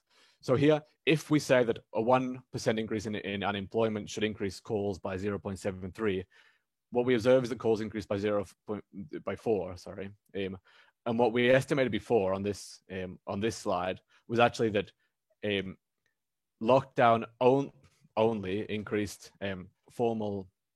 only decreased formal employment by 0.3%. So what we would expect if this were like a pure employment effect is that we could take this value 0.7, multiply it by the 0.3 we estimate above, and we would expect then that the employment channel should have explained about 0.2 or 0.3 more calls, but in practice what we saw is 3 more calls. So we're seeing many more calls than we would expect just based on the employment channel, which lets us estimate this value, which is that we estimate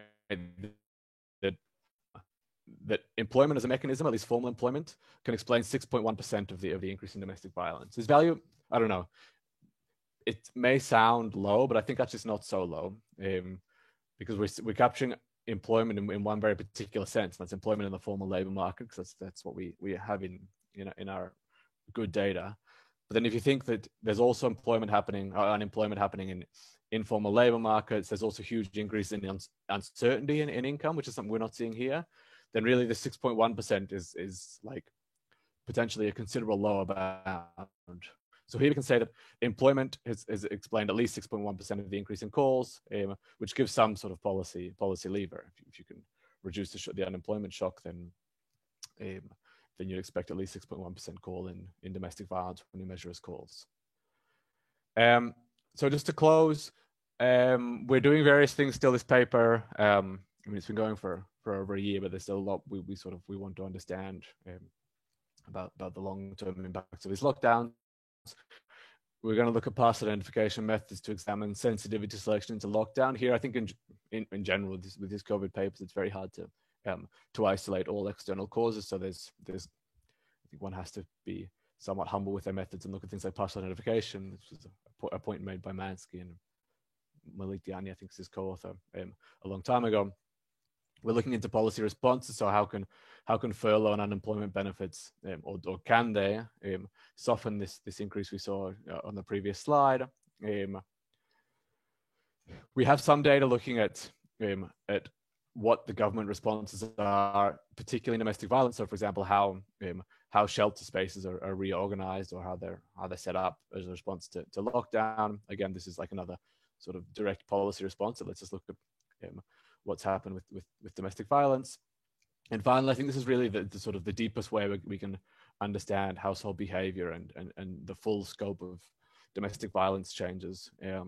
Post-COVID, we're resurveying a nationally representative sample nationally and regionally representative sample of about 3,200 women starting very shortly. And this is, I guess, fortunately, there was a big domestic violence survey in Chile fielded in January and February of 2020, just prior to COVID. And so now we can go back to these same people and set up a panel to see how things have changed over the last year and a half. All right, thank you very much. And yeah, I'm open to any suggestions, comments, etc. Thanks a lot, Damien. It's a fascinating work. Sanna Eriksson from Lund University has joined us and will discuss this paper. Thanks, Sanna, for joining us. And you have about 5 minutes to make the main points. Thank you. Okay, thank you. Let me just... All right, can you see the slides full screen now? Yes, everything is great. All right, okay, well, my name is Sanna. I work at Lund University, as you said. I will skip the summary in the interest of time because everyone has already heard a much more detailed summary of the paper. So I'll dive straight to my comments. And overall, I think this is a very interesting paper. It's definitely an important and current topic. The methods, to me, they seem appropriate and the data seem great. So I feel that this is a very relevant contribution to an expanding literature. And I really enjoyed reading it. So thank you for inviting me to be the discussant, and great job.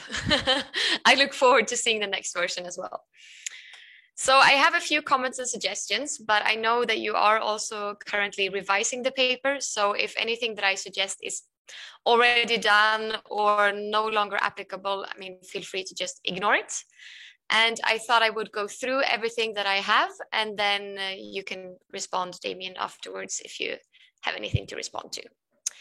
So first of all, regarding the lockdown, so you have mainly monthly outcome data, but the lockdown is implemented in days. And the mean lockdown time was 32.5 days, which is about a month.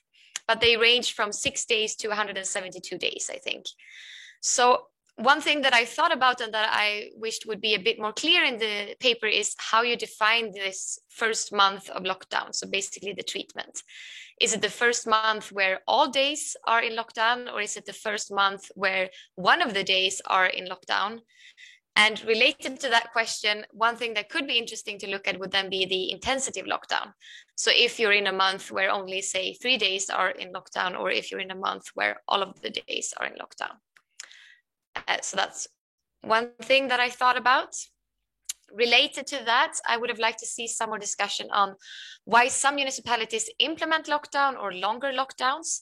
You do control for COVID infection rates, so basically keeping them constant. And you also said in your presentation now that epidemiologically they were quite similar. So then I would have liked to see some more information on how these lockdown and non-lockdown municipalities differ, and also how the decision to go into lockdown is made, if it's a central decision or if it's at municipality level.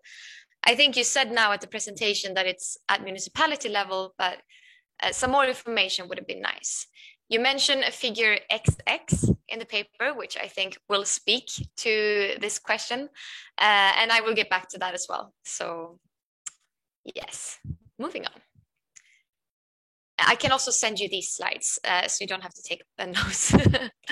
Empirical strategy. So when you look at entering lockdown, your municipalities drop out of the sample when they exit the lockdown, which means that in the end, you only have the most affected, those with the very long lockdowns, and the least affected, which are those that were never treated.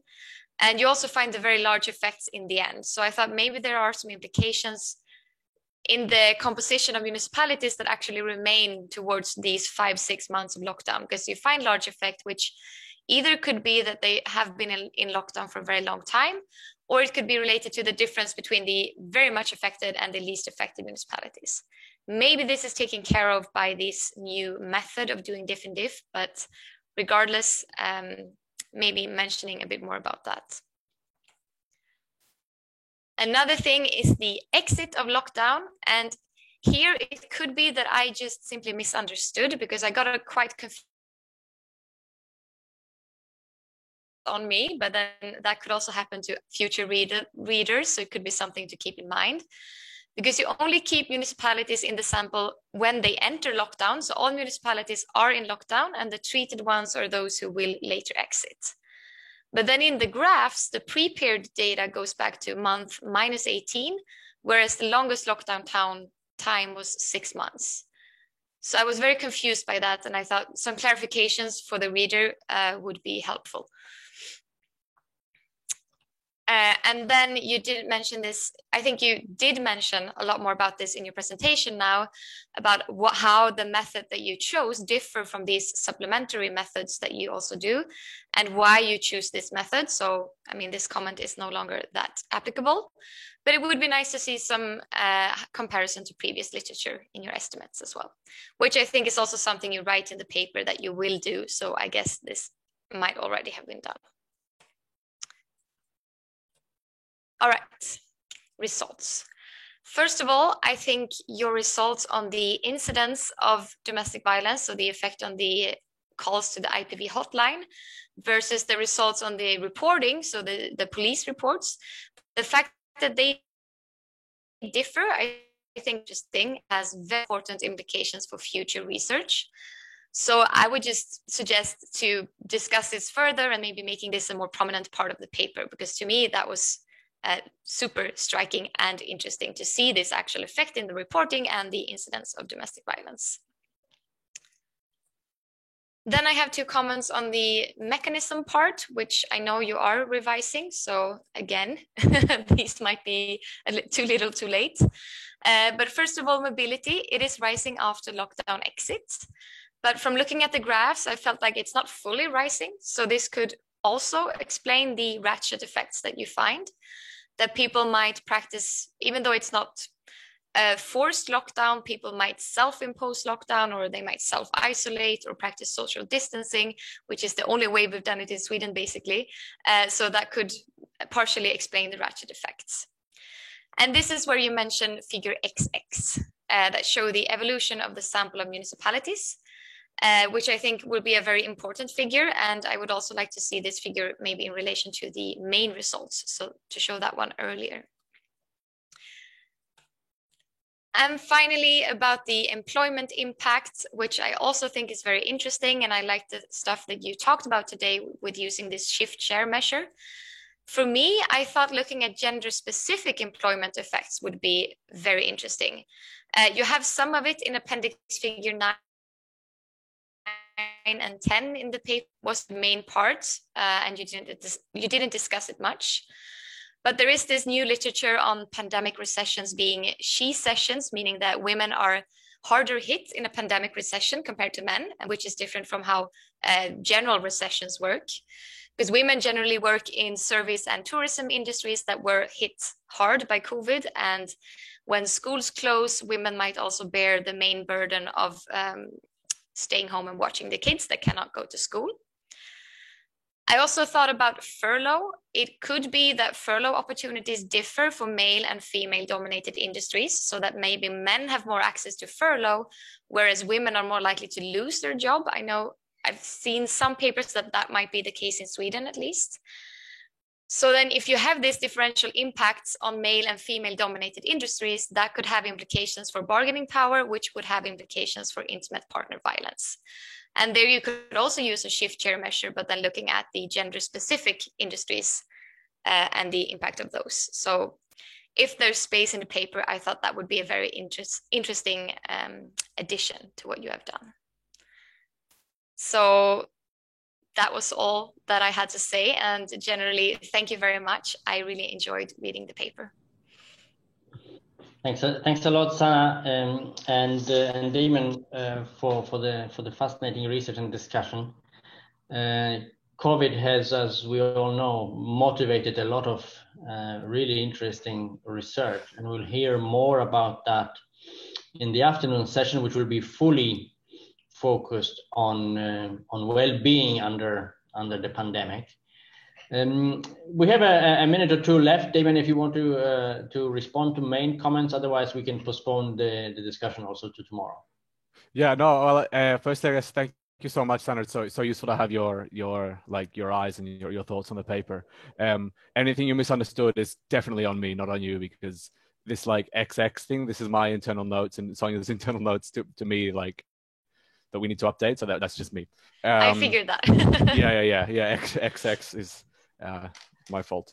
Yeah, no, this is like your points are like super well taken. And I think like it lets us clear our thoughts, because basically now we're revising the paper, doing final writing. So this stuff on like defining how lockdowns are taken or things we have on the horizon. This point on gender differences, I think, is key. The gender differences in employment, something we really want to look at. We've actually we're waiting for this data to come back. It's all like this sort of transparency request that takes some time to clear and things like this. But something that I really hope that we can shine light on. And then things about measurement, I think we just have to be like really clear about. So, for example, when we define municipalities that go into lockdown, we're always defining it based on the month in which you first move into lockdown. So say a municipality goes into lockdown today, let's say 28th of June. That underestimate impacts, but it's I think the only way you can cleanly do it. Either you potentially underestimate impacts by doing partial exposures, or you risk saying, all right, let's just start in July, but then our first lag is contaminated. But I think this idea you say, which we've never tried but makes complete sense, is why don't we just define it based on partial exposure? Then I think we can do that. Like we can say, all right, let's just assign June as 10% or something, or 0.1, and then actually that makes much more sense to think of like some sort of intensity measure.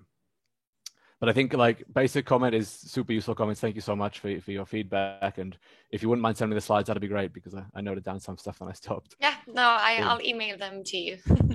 Yeah, thank you so much. It's really useful. Okay, thank you. Okay, so without further ado, let me introduce the first speaker, Anthony Lepinteur from University of Luxembourg, who will talk about pandemic policy and life satisfaction in Europe. Anthony, I think you should be able to share your screen. I think I should be able. Thank you for the introduction. Let me just give it a try. And what about now? It's coming up, I think. All right. Yes, we have it.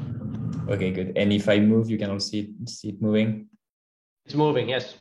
Okay, that's great. Perfect.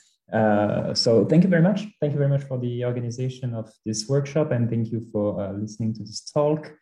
Please let me know when I'm close to the 20 minutes so that I don't overdo it. So this is the first time I'm going to present this paper. This is a joint work with Andrew Clark from the Paris School of Economics. And our objective in this paper was to try to understand what is the interplay between pandemic policies and life satisfaction in Europe. So here, when I'm talking about Europe, you'll see actually I'm talking about France, Germany, Spain, Italy, and Sweden. Yeah. So this is what I'm going to talk about today. But let me start first with the big picture, which is COVID-19. And I don't need to convince you, but like the outbreak of COVID-19 dramatically changed our lives. For instance, we adopted more sedentary lifestyles, much less direct social interactions. The labor market was also affected by the pandemic. We had much more unemployment, and job insecurity was on the rise. And when it comes to household income, we also observed drops in household income. To the topic of the paper today, Aknin and co-author produced this literature review where they basically documented issues and lower level of subjective well-being during 2020. And something that we need to keep in mind is that these 2020 trends, they reflect at least two distinct forces, two mechanisms, two driving forces, which is first, obviously, the pandemic itself, but the second element that might be behind these trends is actually the effect of the policy responses to COVID-19.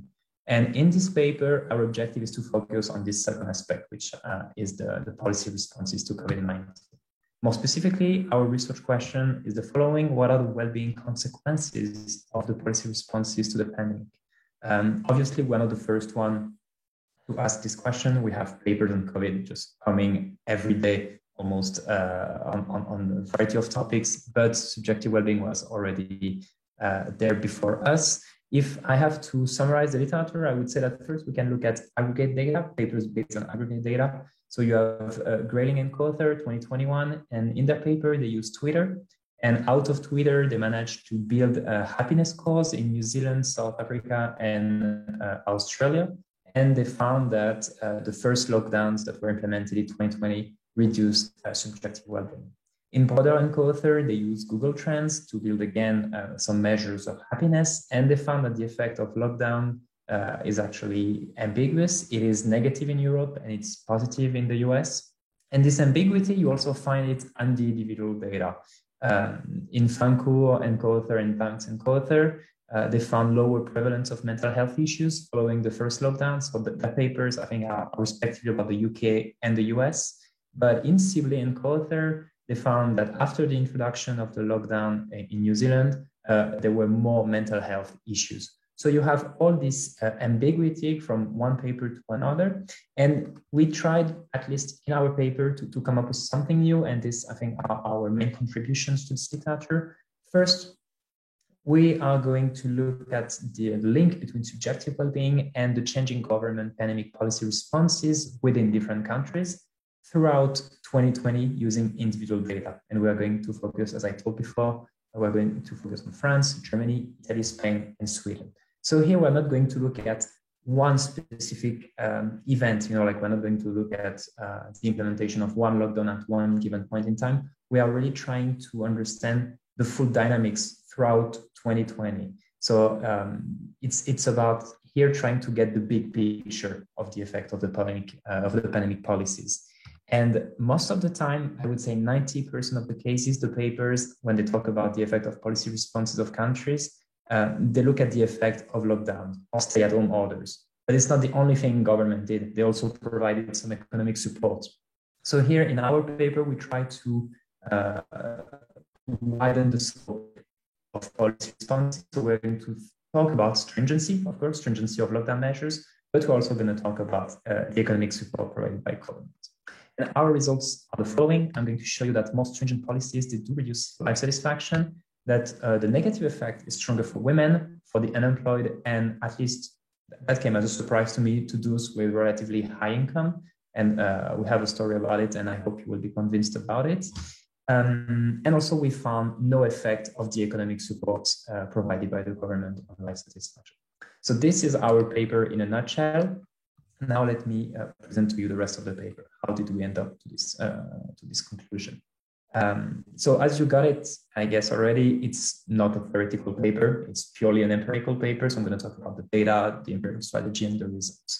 So first, to address our research question, what we need is a synthetic measure of the policy responses to COVID-19. And to do so, we went on the website of the Oxford COVID-19 Government Response Tracker that has been produced by the Blavatnik School of Governments at Oxford University. And on this website, you can find different indexes. The first one is what they call the stringency index, and this captures the stringency of confinement measures, and it's based on 9 components. So I have the full list ready if you want to have a look at it. I'm just going to skip it for the moment. And they also produced what they call an economic support index. And this one is the sum of the income support schemes produced by the government and also everything that has to do with debt reliefs. And let's say the beauty of these indexes is that they are countries because they are rescaled such that they are expressed in the same units. These indexes, they go from 0 to 100. So you can compare the index across countries, and you can also compare them across time because they are updated on a daily basis. So it's perfect for an empirical analysis. You have this synthetic measure of policy responses that changes across country and over time. Now, if you're not familiar with these indexes, which was my case actually when we started to work on this COVID-19 project, maybe this is going to help you understand, let's say, or at least help you to be convinced about the validity of these measures, of these indexes, because we used our data we're using in this paper to check whether the stringency index and the economic support index correlates in a way that we would expect with changes in household income and poverty. And we find that indeed, when the stringency index increases, we observe drops in income, which is something we would expect with disruptions of the labor market, and increase in poverty. And on the other side, the economic support index that is supposed to capture the compensation schemes produced by the government, when you see an increase in the economic support index, you also see an increase in income and a decrease in poverty. So these simple indexes, it seems that they really capture what we want to capture, which is on one side, the stringency of confinement measures, and on the other side, the economic support provided by governments. Now, when it comes to the individual data and the panel data that we want to use in this paper, here we use the Come Here survey. So the Come Here survey, it's actually a longitudinal real-time data on about 8,000 individuals living in France, Germany, Italy, Spain, and Sweden. And this has been collected by the University of Luxembourg, starting the first wave in April 2020. And here in this paper, I'm going to use all the waves we collected in 2020. So 4 of them, April, June, August, and November 2020. And we already have 2 more waves in 2021. And we are lucky enough to be funded by different partners. And so we have even more now resources to fill the extra waves. So I think there are at least 3 waves that are going to be produced in the future. And in this data set that we've produced ourselves, we have a variety of socioeconomic and psychological outcomes. And here in this paper, I'm going to focus on life satisfaction. And here we measure life satisfaction with the usual question, which is on a scale from 0 to 10, how satisfied are you overall with your life? 0, I'm totally dissatisfied, and 10, I'm completely satisfied. So there are different issues with life satisfaction if you're not familiar with this measure. So first, we can think about the interpersonal comparisons. Maybe my 5 cannot be compared to the 5 of someone else, like let's say today during this presentation. So the first thing that I would like to point is that we know that in cross-section, so when we just compare numbers across people, life satisfaction is a robust predictor of future decisions and future behavior. So there is some sort of internal validity, and we have this common understanding of the scale. But I'm going to completely address all this problem anyway, because I'm going to use the individual fixed effect. So everything that has to do with your time invariant characteristics, such as your interpretation of the scale, your personality to some extent, all these things are going to be completely wiped out by the individual fixed effect. So that's not going to be a problem for this analysis. And then when it comes to what does life satisfaction really measure, is it really happiness? Is it really subjective well-being? Well, it seems that it's the case because we have this supporting evidence, for instance, from a Urian co-author, where we know that life satisfaction correlates with brain activities, or we also have this paper from Lachman and co-author, where we know that life satisfaction correlates with the production of serotonin. So we know that this very simple life satisfaction question does correlate strongly with physiological responses that are in line with happiness, with subjective well-being, with pleasure, with pain. So this very simple question really captures well-being, or subjective well-being at least. All right, so what is our empirical model? It's a very standard life satisfaction regression that I'm going to estimate with OLS and individual fixed effects. And here the dependent variable is going to be your life satisfaction, the one of an individual I living in a country J at time T, and this is going to be standardized in our regressions. So our objective is to estimate alpha and beta, respectively the effect of stringency index and the economic support index. Here we're going to use the indexes as 2 weeks averages prior to the interview, because your life satisfaction does not only depend on today's stringency or today's economic support coming from the government. We know that there is some sort of expectation that matters when you talk about happiness. So we use this to try to capture the whole picture, the whole situation in the country over time. But I'm going to show you in the robustness checks that actually whatever the time dimension we use, we still find the same result. And these indexes, they are policy responses to COVID-19. So we want to make sure that we are not capturing, we are not confounding the effect of the evolution of COVID-19. So to do so, we do control for a proxy for COVID. And here in this paper, we're going to control for the average daily death divided by 100,000 inhabitants. And here we're going to use the 4 weeks average. But here, I need to mention that this COVID measure, this proxy for COVID, is not, let's say, it doesn't drive the result, because whatever the proxy for COVID we are using, we can use the average daily cases, we can use the stock of death, the stock of cases, 4 weeks averages, 2 weeks averages, like whatever, it always gives us the same results. So it's not, our results are not driven by this COVID variable, but this COVID variable is extremely important because it allows us to say that we are finding the effect or isolating the effect of the policies net of the evolution of COVID-19 per se. We're also going to control for individual characteristics, for wave fixed effect, individual fixed effect, and the standard also have a next time economic support index level. All right, so now that you know the whole model, we want to know what is the sign and the significance of alpha and beta. Alpha, its sign is ambiguous, because if you push forward the public health benefits of containment policies, then you can think about a positive effect on life satisfaction. And this is what Broder and co-author argued in their paper when they were talking about the US. They were saying that the US were adopted lockdowns, like let's say after Europe. And so there was really this demand for protection, and the lockdown was giving this protection. It was limiting the spread of the virus and hence the increase in happiness. But also we know that with containment measures comes more sedentary lifestyles, comes also less social interaction, and this can reduce life satisfaction. So here alpha, basically we don't know. We don't know what is the sign of alpha. This is again an empirical question that is going to be solved with our empirical analysis. When it comes to beta, beta is also ambiguous, because beta captures the effect of the economic support provided by the government. But if there is economic support, it means that to start with, there was a loss, there was an income loss that the government needed to compensate for.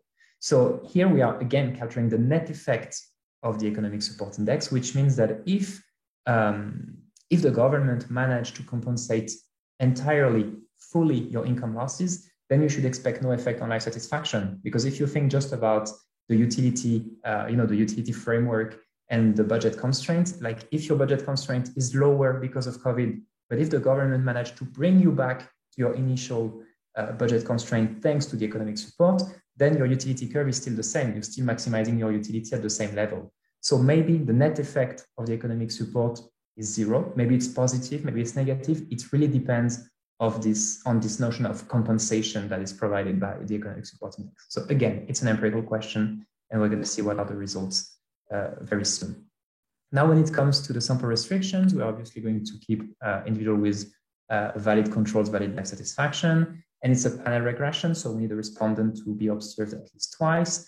And we end up with a sample size that is around 20,000 observations across the 4 weeks.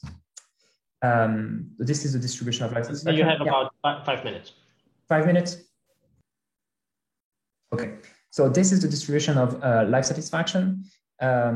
So if you never saw a distribution of life satisfaction before, don't be surprised. That's really, really what you should expect from this type of distribution.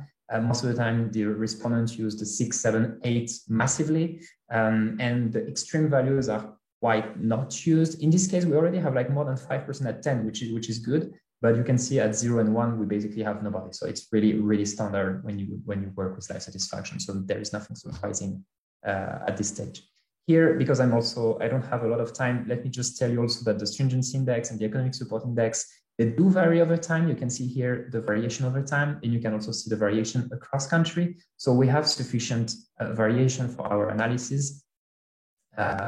So maybe we can come back to this later in the Q&A if you want to know more about the indexes and their evolution over time. But here is the main table of the paper, and basically it's the only table I'm going to show you today. And in column 6 is basically the main model I show you. It's the life satisfaction regression I presented before with in column 1 and 2, I was just producing the behavioral association between the indexes and life satisfaction, and then I'm building over the column the model. And you can see that actually whatever the model, whatever the specification, we always get the same estimates. For the stringency index, we get a negative and statistically significant estimate of roughly 0.05. It's negative, it's significant. And this more or less corresponds to half the effect of being alone. Just to give you an order of magnitude, when you are alone, when you don't have a partner, this reduces your life satisfaction by roughly 0.1 standard deviation. Here, the increase of 1 standard deviation in the stringency index reduces your happiness by 0.05 standard deviation. So it's roughly half of the effect of being alone, living alone. And when it comes to the economic support index, whatever the specification, whatever the model, you can see that there is absolutely no effect. It's a zero effect. So either it's the story I told you before of compensation, it's perfect compensation, and then you should expect absolutely nothing in terms of happiness. The government did its job and put you back to your initial utility level, or you're maximizing your utility as before, or maybe just the economic support index did not impact in any way life satisfaction. We cannot really disentangle these two stories, but they are possible. Those two stories are possible. But at the end of the day, what we see is that stringency index has a negative impact and the economic support index has zero effect on life satisfaction. So now just some robustness checks. So as I told you before, we tried different variables to keep the evolution of COVID-19 constant, and we found always the same results. We use also different time windows for the policy indices. Basically, we went from the value of the stringency and economic support index at the time of the interview date, at the interview date, up to the average values, the average value across 30 days prior to interview date. Always find the same result, absolutely no problem there. And we also weighted our observations to account for non-random attrition, to preserve national representativeness. And again, we find the same result. And last, we used also a nonlinear model, and more specifically, the blow-up and cluster estimator, and again, found the same results. So far, I've been talking about the average effect of the stringency index and the economic support index in the whole population, but maybe there are some sources of heterogeneity behind our results. So we did interact the indexes with gender, education, partnership, status, labor force status, and income level. And we found the following. So the effect of the stringency index is stronger for women. And I think most of the explanation I had before this morning was a matter of time use. I was just thinking, like, we know that there are more gender inequality when it comes to the impact of COVID-19 on the labor market. We know that women were hit harder than men on the labor market because of COVID. So that's why I thought that our effect was stronger for women. But now that I also heard the presentation of Damien, maybe there is also something that has to do with domestic violence. So maybe this also participate to the difference between men and women in terms of life satisfaction. When it comes to unemployment, well, that's not surprising. We know that part of the determinants of life satisfaction is about expectations. It's about thinking about a bright future. And when you are unemployed, we already know that being unemployed per se is a reduction of happiness, but you also look for to find a job. And in case of lockdown or stay-at-home order, finding a job becomes even harder. So for the unemployed people, I'm not surprised to see that the effect of the stringency is even larger, because here we're talking about potentially the expectations of not finding a job, like it gets even harder somewhat. What was surprising to me, I think I checked the do file like 10 times to make sure I was not coding it the other way around, is that the effect is stronger actually for the richest respondents. And this was really difficult for me to consider and to understand for a while. And then I just went back to our, microeconomics 101 model. And time is made of two things. Time is, it's work, fine, okay. There's also leisure. And we know that actually the leisure changes with income. And we know that with income comes traveling, it comes also going to theater, going to the restaurant. So basically all the sources of leisure that are more likely to be consumed by rich respondents were all affected by lockdowns and stay-at-home orders. So potentially what is at stake here, it has nothing to do with the labor market or with expectations. Maybe it's just that the quality of leisure relatively decreased for the richest respondent, and hence would explain this larger effect of the stringency index. At least this is how I managed to convince myself that this was not, that's not weird. And when it comes to the economic support index, we did not find any heterogeneity stuff. The model, whatever the interaction, is always zero. And trust me, we're really trying to find something there, and there's just nothing. So here I'm done basically. So let me just conclude this slide. In our paper, we really use like this individual data, and it's panel data, so it changes over time across the same individual. And we try to look at the evolution of subjective well-being in responses to changes in government pandemic policy responses to COVID-19. And we did so in France, Germany, Italy, Spain, and Sweden. And we consider, I think, which was not really done before, different set of policy responses, stringency, economic support. And we find that more stringent policies reduce life satisfaction. The effect is heterogeneous. And when it comes to the economic support, it has no effect on life satisfaction, and it's the same for everybody. And that's it for me. Thank you. Great, thanks a lot. Thanks a lot for this overview from Europe. We'll now move further east and listen to the story of Belarus. And I'm happy to welcome Lev Lvovsky, who will present the results. Hello, everybody, and thank you for invitation. Let me.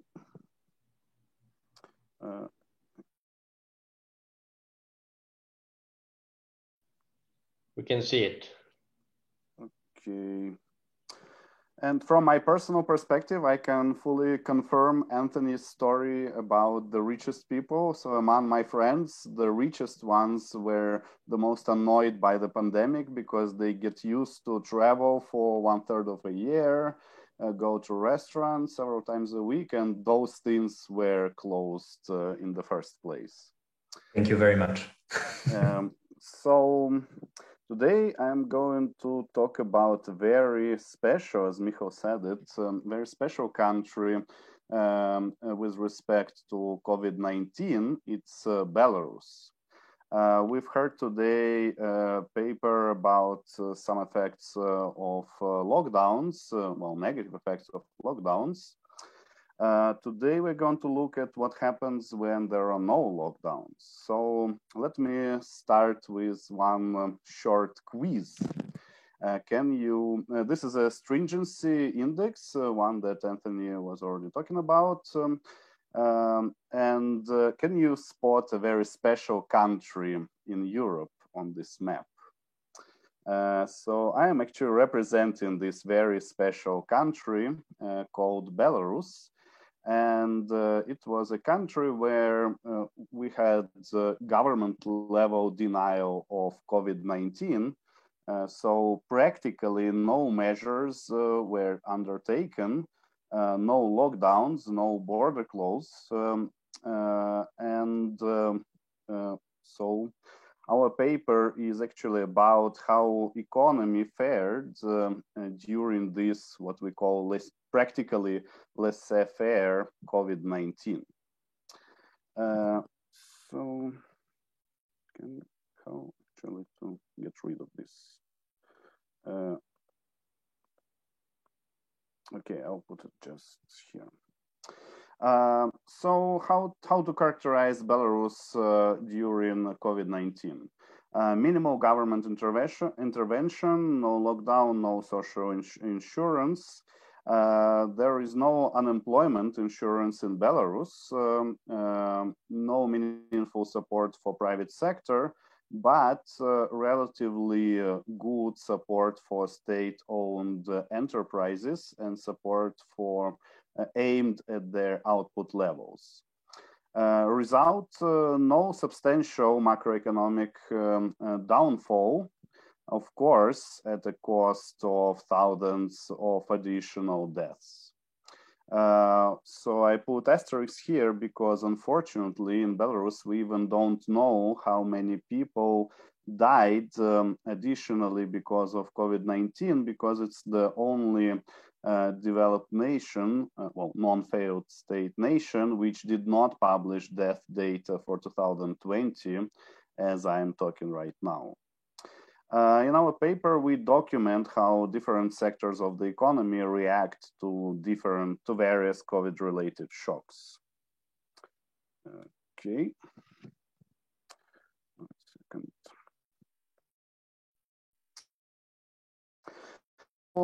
Major economic losses in 2020 were not due to virus itself. It was not a usual economic crisis that we typically study. Most economic losses were kind of man-made. They were due to lockdowns, which were held to prevent additional deaths. Does it mean that if there are no lockdowns, then we have no shocks and we are fine and can be happy with our good economy? The answer, unfortunately, at least for a small and open economy as Belarus is, the answer to this question is no. We still experience several shocks related to COVID-19. One of them was mobility shock. Even though that there was no official lockdown, no stay-at-home orders, people still watch news, look in the internet, and they realize that it's a serious virus. So many people were staying at home just on their own without any orders. And of course, foreigners were not coming because, again, of lockdowns in their own countries. So demand for hospitality and different contact services, retail dropped a lot. And another shock, well, again, since Belarus is a small and open economy, it is external demand shock. We didn't have lockdown, but our major trade partners, such as Russia, did have a lockdown, so their demand for our goods and services went down. Unfortunately, in Belarus, in 2020, COVID-19 was not the only shock to the economy. So it is not enough to just compare 2020 with 2019 in order to understand what was the effect of COVID-19. In Belarus, we had two additional shocks. First one was in the beginning of 2020. There was an oil price dispute with our major trade partner, Russia, which resulted in lower imports of oil and lower exports of gas because of that. And partially because of government reaction to COVID-19 and partially due to other factors, such as rigged election. As probably some of you know by now, in 2020, Belarusian economy suffered from a major political crisis, which by now we estimate actually had a way larger effect than COVID-19.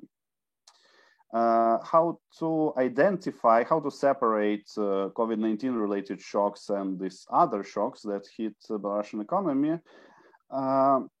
We utilize differential timing and differential sectoral impact of COVID-19 shocks to see how they affected specific groups of individuals. So here is our first shock. Okay.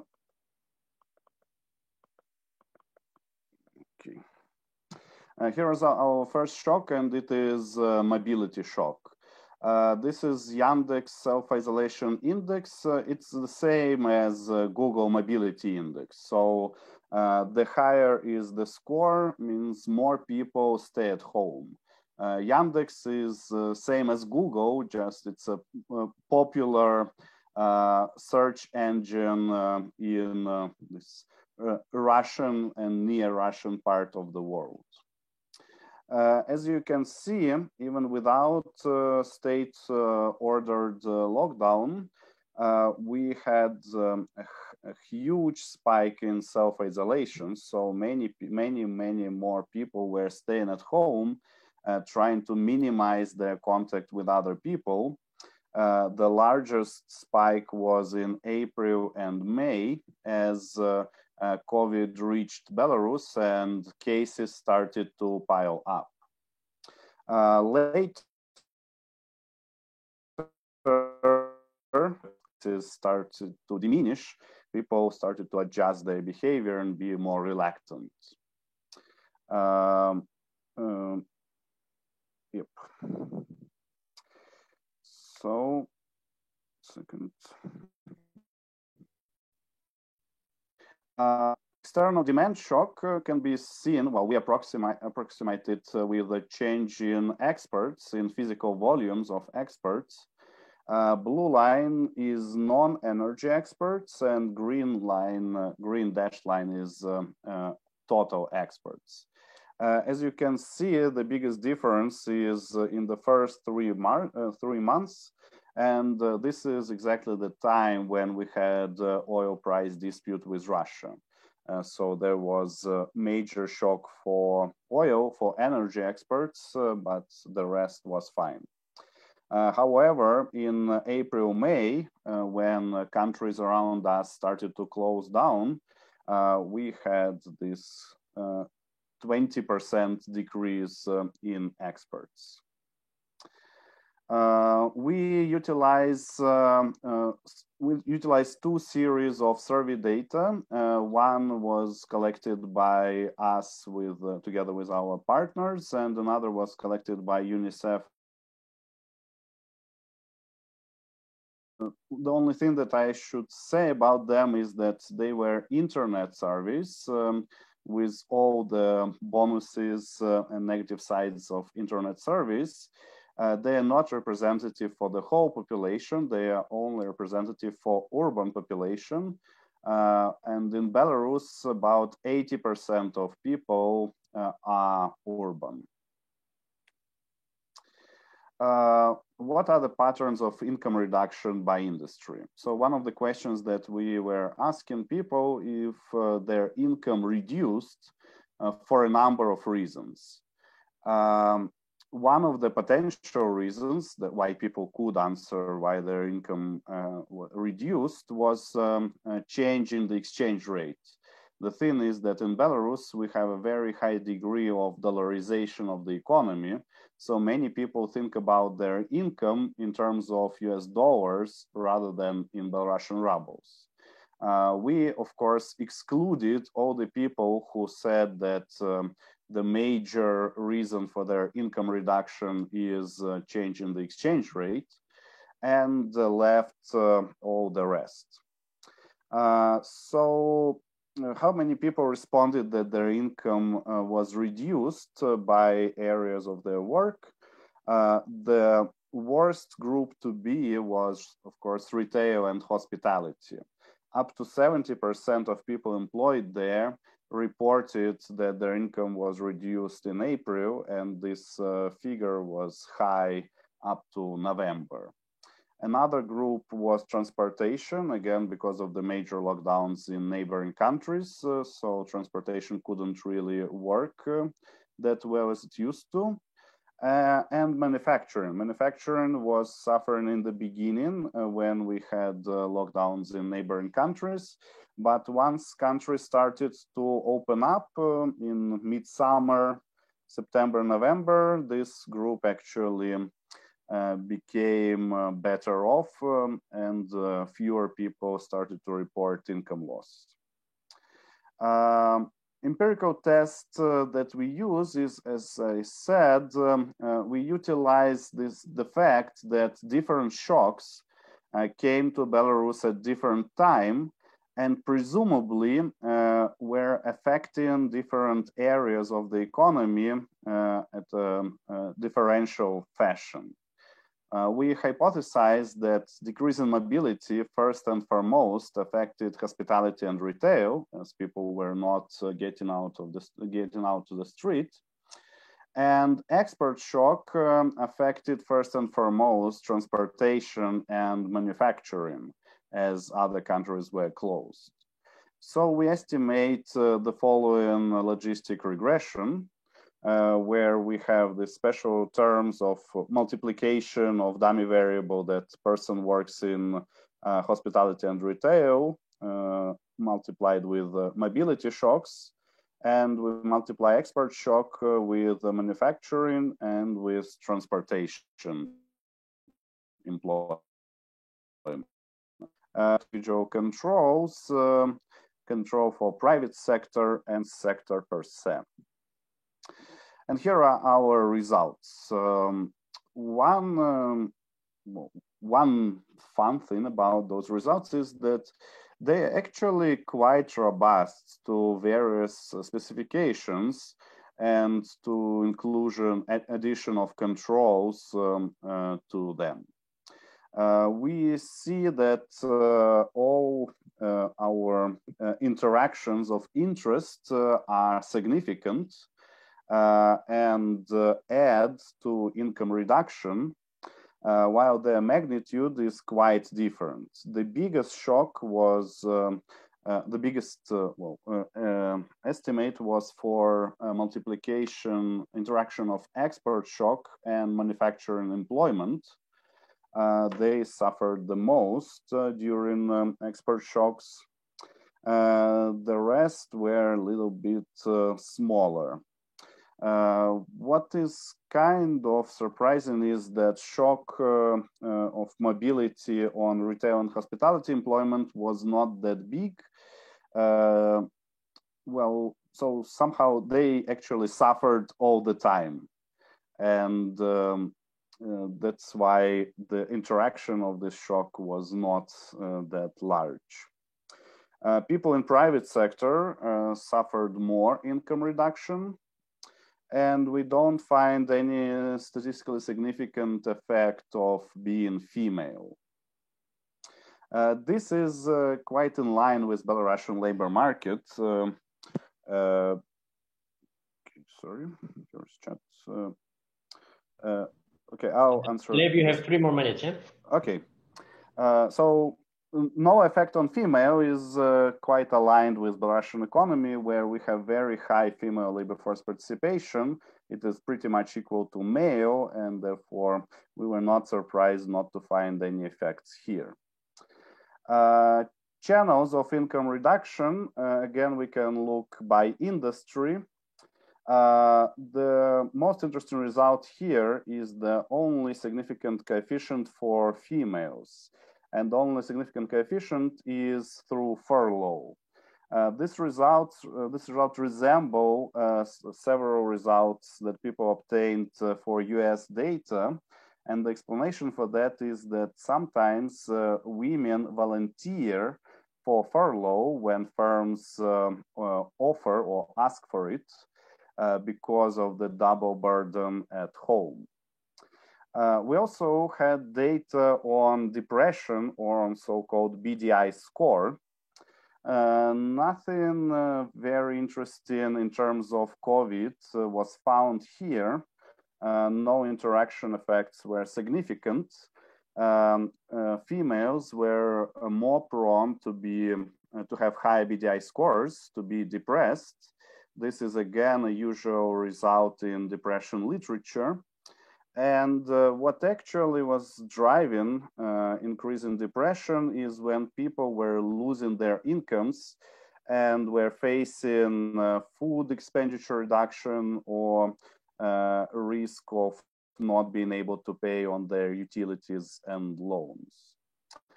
So to conclude, Belarus is a unique case and probably will be studied more later.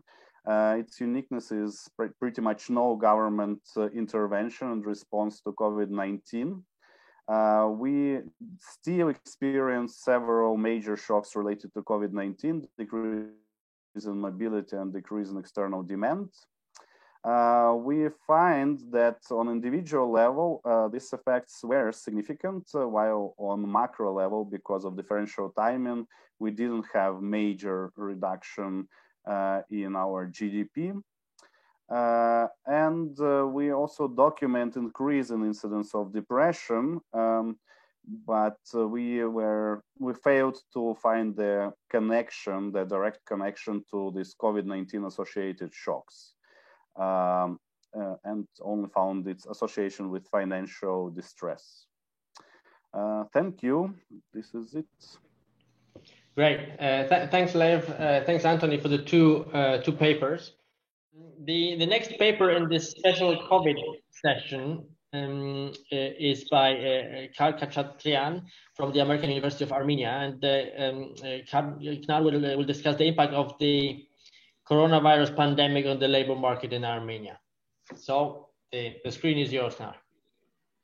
Thank you. Yes, thank you very much, Mikhail. I'll share my screen now. Yeah, and start the presentation. Yeah.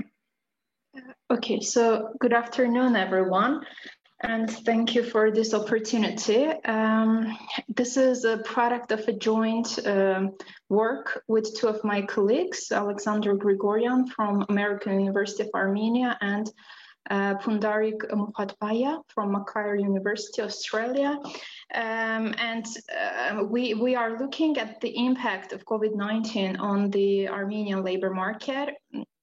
The project has been implemented by the financial support from the Swedish government in cooperation with American University of Armenia and the Armenian government. So we wrapped up this project, we submitted to the government, and since then we are working to improve the paper to become a publishable one in academic journal. So the context that we put ourselves in is, of course, the unprecedented multidimensional crisis that COVID-19 generated in all countries. And as we witnessed previously, one of the common responses to recessions or crisis, economic crisis, is in the face of layoffs or furloughs.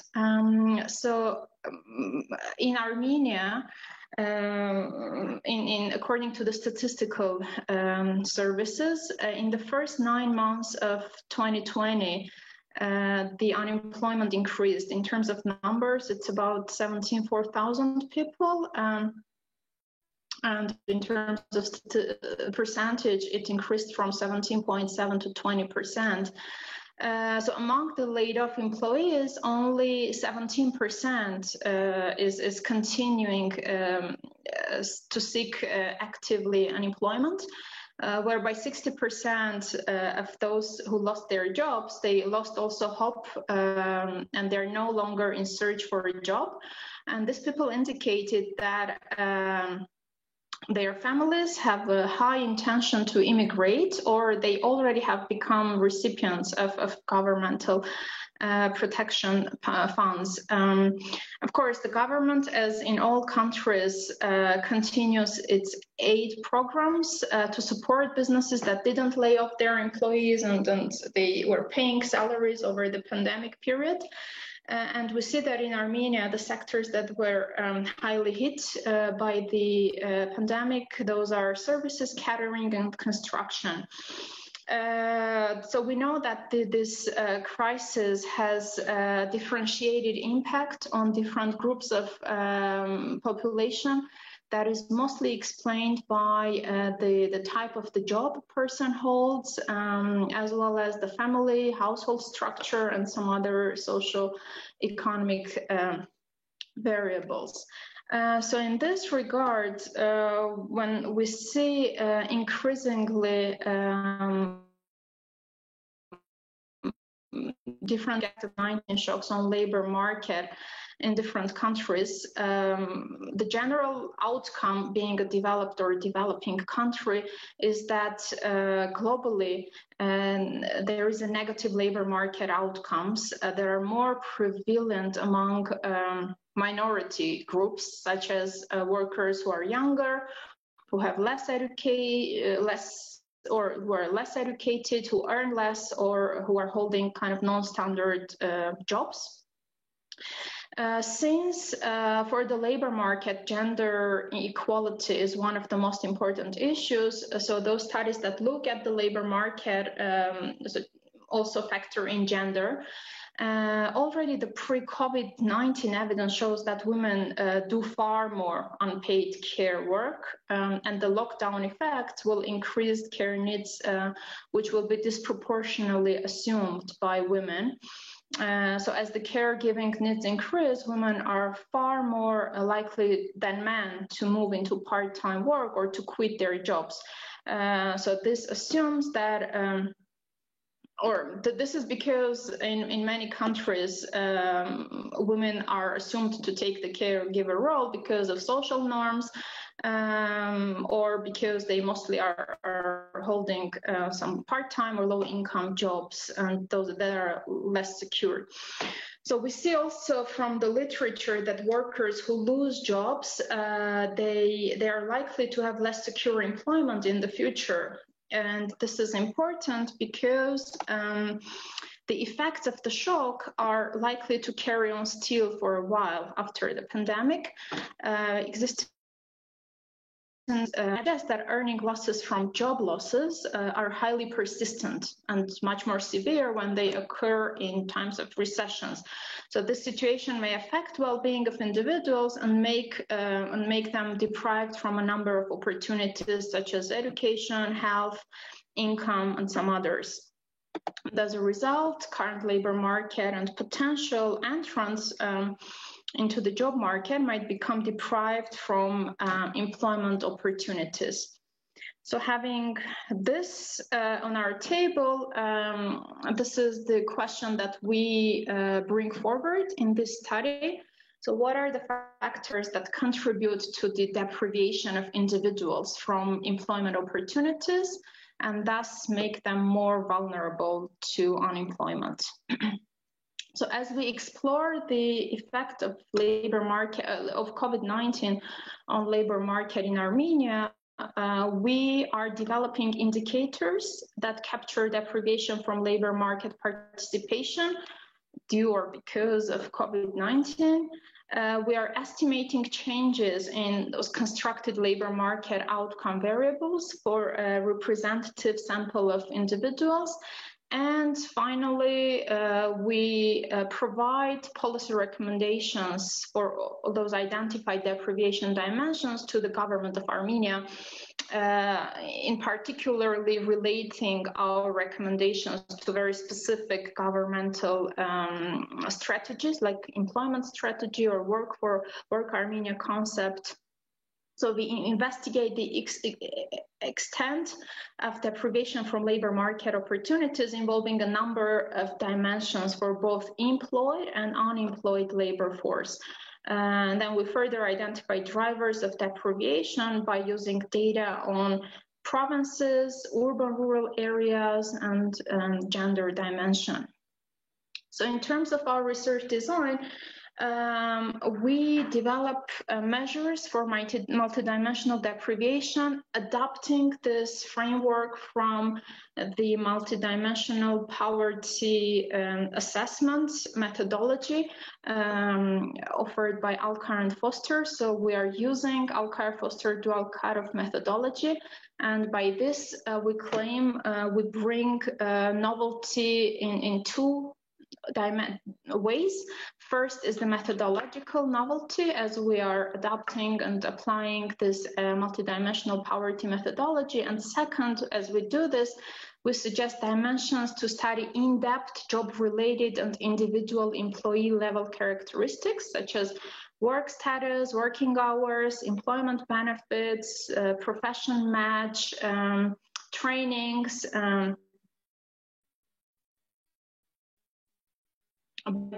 work that is called the capability approach that claims that deprivation doesn't belong only to monetary dimension like income, but also it can be captured by non-monetary dimensions. So multidimensional deprivation indexes, namely those are adjusted headcount ratio, the censored headcount ratio, and average intensity of deprivation, are constructed from two data sources. We use 2018 labor force survey. It's a national survey run by our national statistical services. And second, it's a specific survey that we design and carry out by the help of the research center at American University of Armenia. So CBRD is our Center for Research, Business and Research Development. So this survey was run in 2020. So which means that we are doing a kind of comparative analysis since we compare deprivation indexes and contributions of those various indicators for these two data sets, pre-COVID and during or post-COVID, and we explore changes in labor market outcomes. It's a useful analysis because that it identifies vulnerable groups and their specific destitution resulted from COVID-19. So from the contribution analysis, that's part of the multidimensional deprivation analysis, we identify those indicators which capture deprivation from labor market opportunities the most. In the paper, we also run regression analysis for further exploring regional and gender effects on deprivation scores, but for this presentation, given time constraint, we're not reporting that regression. So data, as mentioned, we have two data sources. One is the CBRD dataset, our survey that we designed and run in November. I have to mention that, in fact, this survey was supposed to be launched earlier in September, but since unfortunately Armenia was engaged in a devastating war in the end of September till beginning of November, we had to freeze this project, and we launched the survey in the period of November 15 to 19th.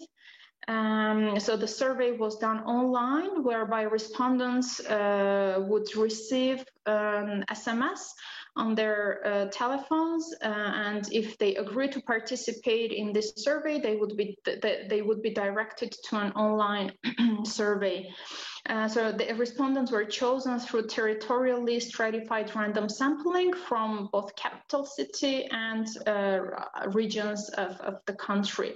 Overall, we got more than 3,000 respondents from Yerevan, the capital city, and both urban rural areas of different regions of Armenia.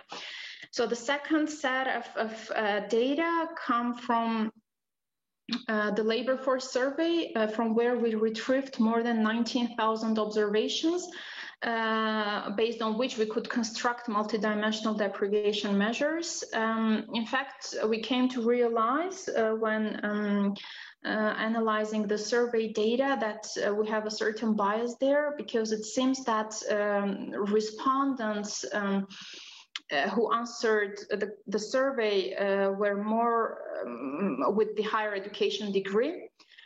So this was a potential source of bias, and in order to fix this, we randomly draw subsample from labor force survey with proportions of the deprivation from the level of education dimension, that is bachelor, that we observed from the CBRD dataset. So the subsample size is taken the same as for the CBRD dataset. Now, what are the dimensions that we use? Overall, we have 7 dimensions for which we are going to assess deprivation. And for each dimension, we identify, and when we identify those indicators, we, of course, went deeper into the literature evidence, and we retrieved those dimensions, those indicators that capture labor market outcome deprivation. So for each dimension,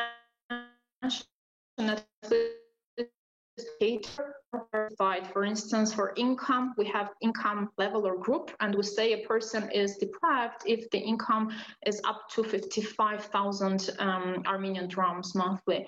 Or education, someone can be deprived if, and then we have levels or years of education if he or she has less than vocational degree of education.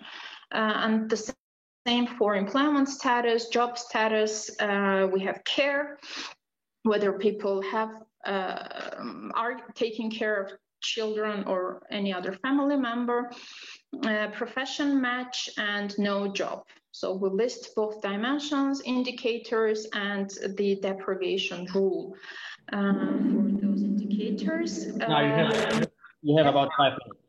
Yeah, I'm wrapping up with the results. So here we list the multidimensional deprivation indexes that we calculate for 2 data sets.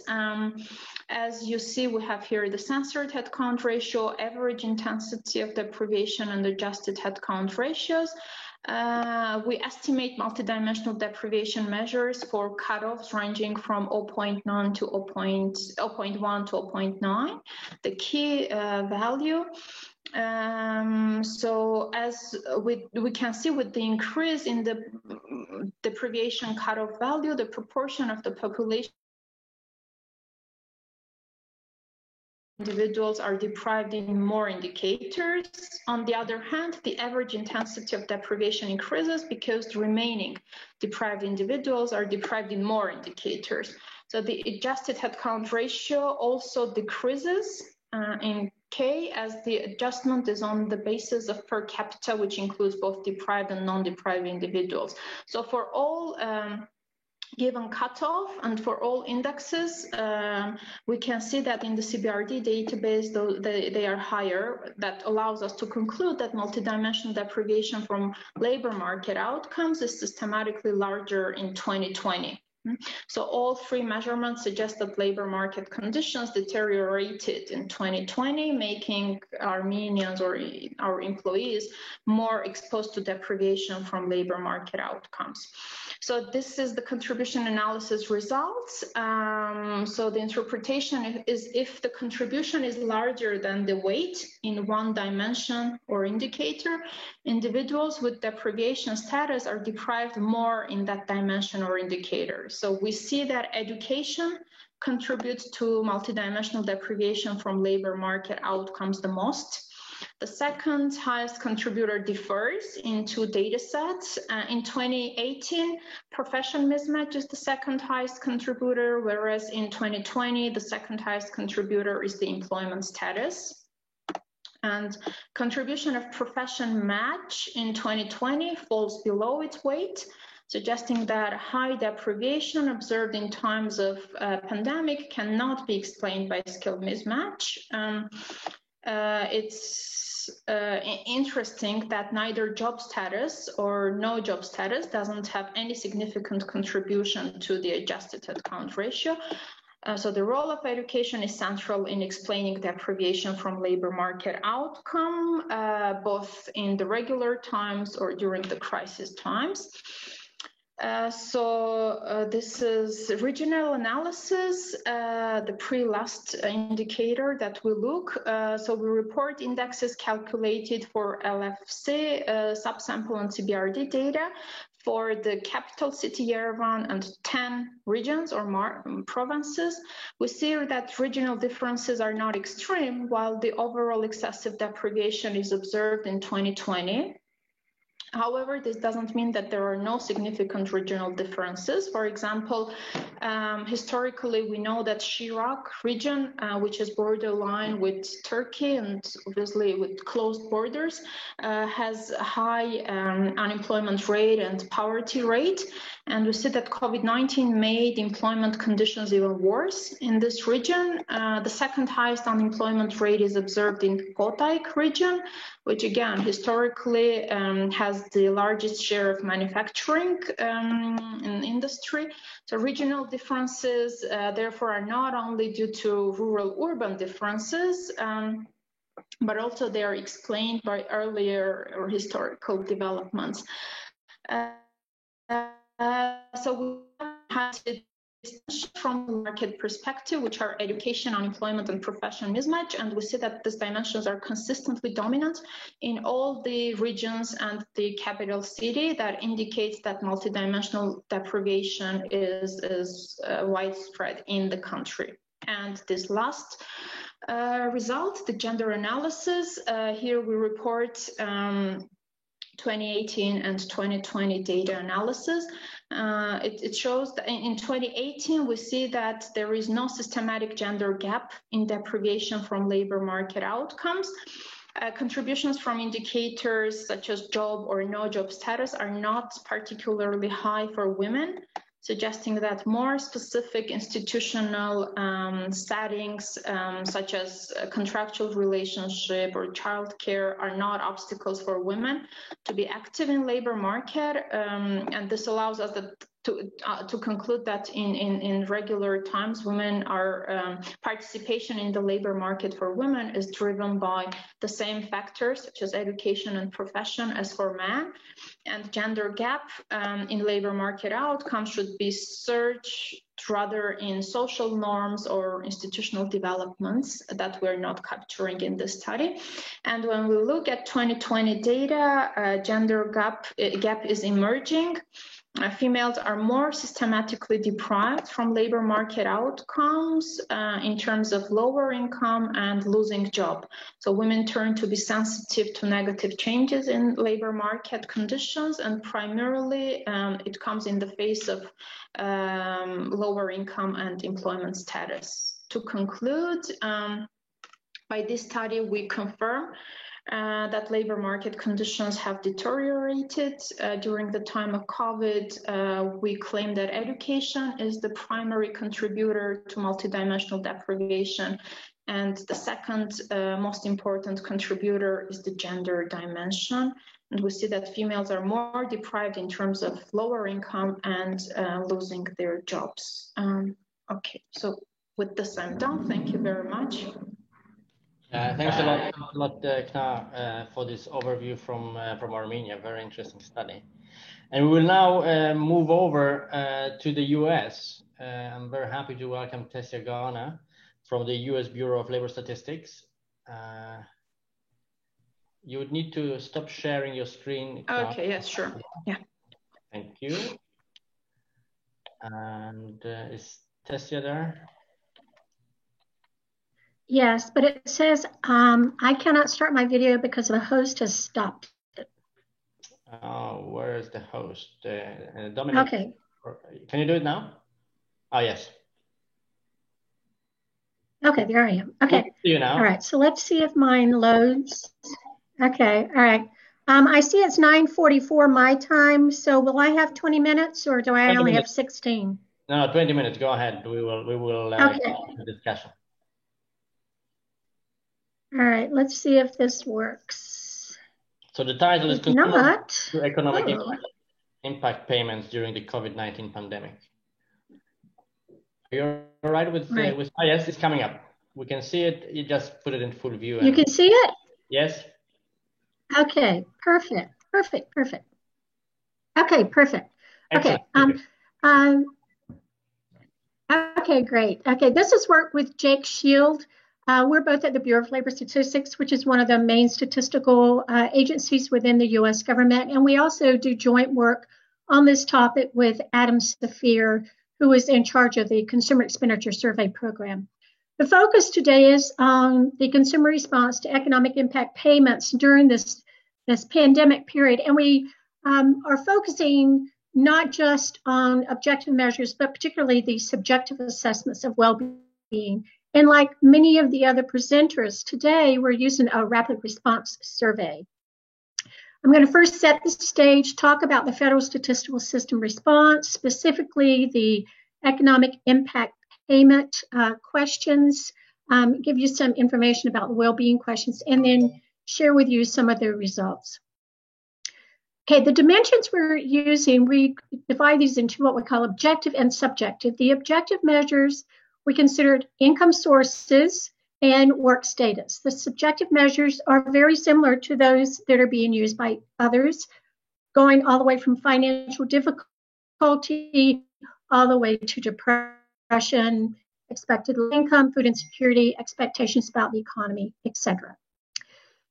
Just like everyone else, when the World Health Organization announced their response or their announcement about this pneumonia of unknown cause in Wuhan, everyone was put on guard. And this was in December of 2019. And then each country started tracking, the first cases, the first death, national emergencies or not, etc. Now, the response in the US was, the federal response came out in March of 2020 with the first relief packet. It's called the Coronavirus Aid, Relief, and Economic Security Act. That was followed by a second one on December 21st, 2020, and a third March 11th, 2021. Now, there are 3 rounds of economic impact payments, first, second, and third. We focus on the second round of economic impact payments. And the reasons are 2. One is because the first round, in terms of the overlap with the Household Pulse Survey, did not collect information. The Household Pulse Survey did not collect the information on the subjective measures, the full set of subjective measures that we're interested in. The reason we don't use a third is because the data from the third were not available when we were doing our analysis. Received $600 if their adjusted gross income was less than $75,000. If they were a couple, they could get up to $1,200 if their income was less than $150,000, and then they would get an additional amount of $600 per dependent. And then there was a phase out above that threshold. Now, the first direct deposit went out December 29th and checks on December 30th. The related literature, there's been other literature, there's been other studies done. A lot of it's been univariate.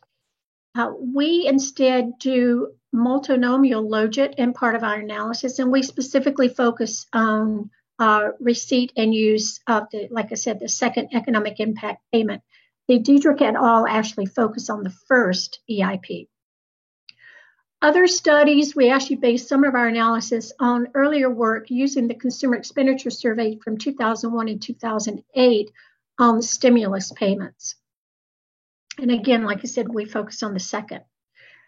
Others have used high-frequency transaction data from financial technology companies to look at the estimation of marginal propensity to consume. We produce something called a marginal propensity to click, which reflects the intensity or the diversity in spending on various categories. Other studies have looked at expectations, but their expectations, they focus strictly on expectations about the economy, inflation, expected job loss. And instead, we're going beyond those and also, as I said, looking at the impact of food insecurity, depression, anxiety, etc. The Household Pulse Survey is an interagency. We have a decentralized statistical system, as most of you know, here in the United States. So we have an interagency effort to provide timely data to understand the experience of households living in the U.S. During the pandemic. There are basically 4 phases at the current time, and the reason there's a 3 and 3.1 because questions changed in the questionnaire, and that is true. Phase 1, for example, the economic impact payment questions did not enter the questionnaire or the survey until about the middle of that period. But again, we're focusing on phase 3, which began in October and ended in March of 2021. During this phase 3, there are 6 waves of data that are 2 weeks each. Just as like in the other rapid response surveys, respondents were contacted by email or text message, and then they were sent to an online survey. Relatively large sample sizes. By phase 3, it was about 70,000 individuals representing households. It looks like small response rate, 6.6%. But the data are collected from individuals living in households across every state within the United States. And all results that we're presenting for household are household weighted because the questions refer to the household use of the payment. The question was, in the last 7 days, if you or anyone in your household received a stimulus payment, that is the EIP from the federal government, did you mostly spend it, mostly save it, or use it to pay off debt, or you did not receive it? And we regrouped those for our first analysis for our probate receipt versus spend. And just to give you an idea of what the responses of these are, if you look at that top blue line, that's the did not receive. So in the first wave, it comes out to about 60% or 57% of respondents received the benefit.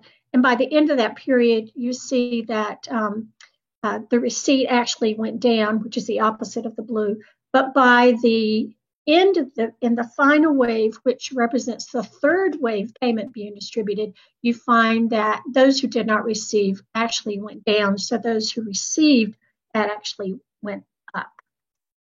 Okay, so in terms of use of the survey, of the economic impact payment, and for this, they could check any one or all of these categories. And we regroup these into non-durables and other. So other includes services as well as durables. And the reason we did this is because most of the other surveys have looked at the marginal propensity to spend on durables during periods of crisis.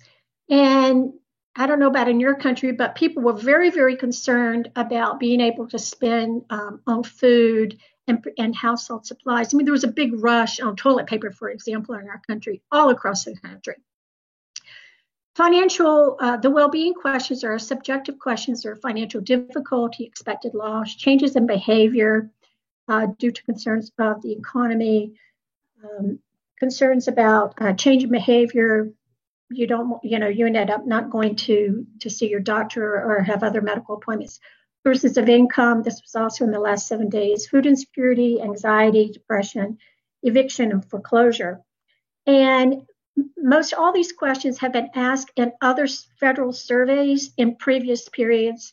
And just like others have reported, they're much lower levels of subjective well-being using these measures than in previous times. Or we could say, much higher food insecurity, much higher levels of depression. For example, depression, anxiety was around in the US in previous periods around 6%, and during this period it's around 30 to 40%. The effects of well-being on economic impact payment used, we use 3 analyses. As I mentioned, the probate analysis is did you receive or did you not? That was from that question 15. Also, we use that question 15 where for those people who answered yes, they did receive, we conducted a multinomial logit analysis, spending, if it was used mostly for spending, mostly for savings, or mostly for debt, and then an OLS analysis on the spending diversity using these questions. So we set up our logit model. We included the income group, number of adults, number of children, and marital status to see if we have if our model is working correctly, because it's these 4 variables based on the eligibility guidelines that should determine whether someone receives or not. Then we included other demographic controls. We tested our objective measures, our subjective measures as well. And we include fixed effects from metropolitan statistical area as well as for survey period. Now we did this because unlike some of the others, like in the Belarus, we didn't include like a stringency of lockdown, but we included this MSA fixed effects and time period fixed effects because across the United States, different states and different jurisdictions, even within states, responded differently.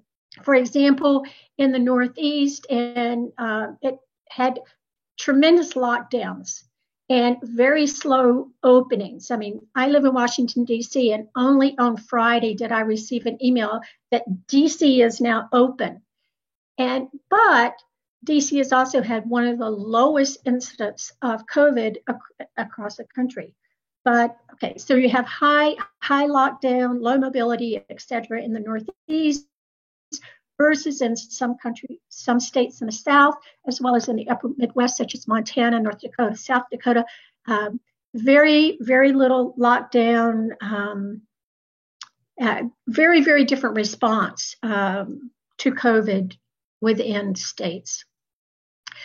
Our first effects, I'm showing the marginal effects here. So how would you interpret these results? And we're showing these for the income. Remember, income is what helped determine whether you would receive or not. So we want to make sure we're correctly. We actually have 4 different specifications. The first did not include the objective measures or the subjective measures, but it did include the fixed effects as well as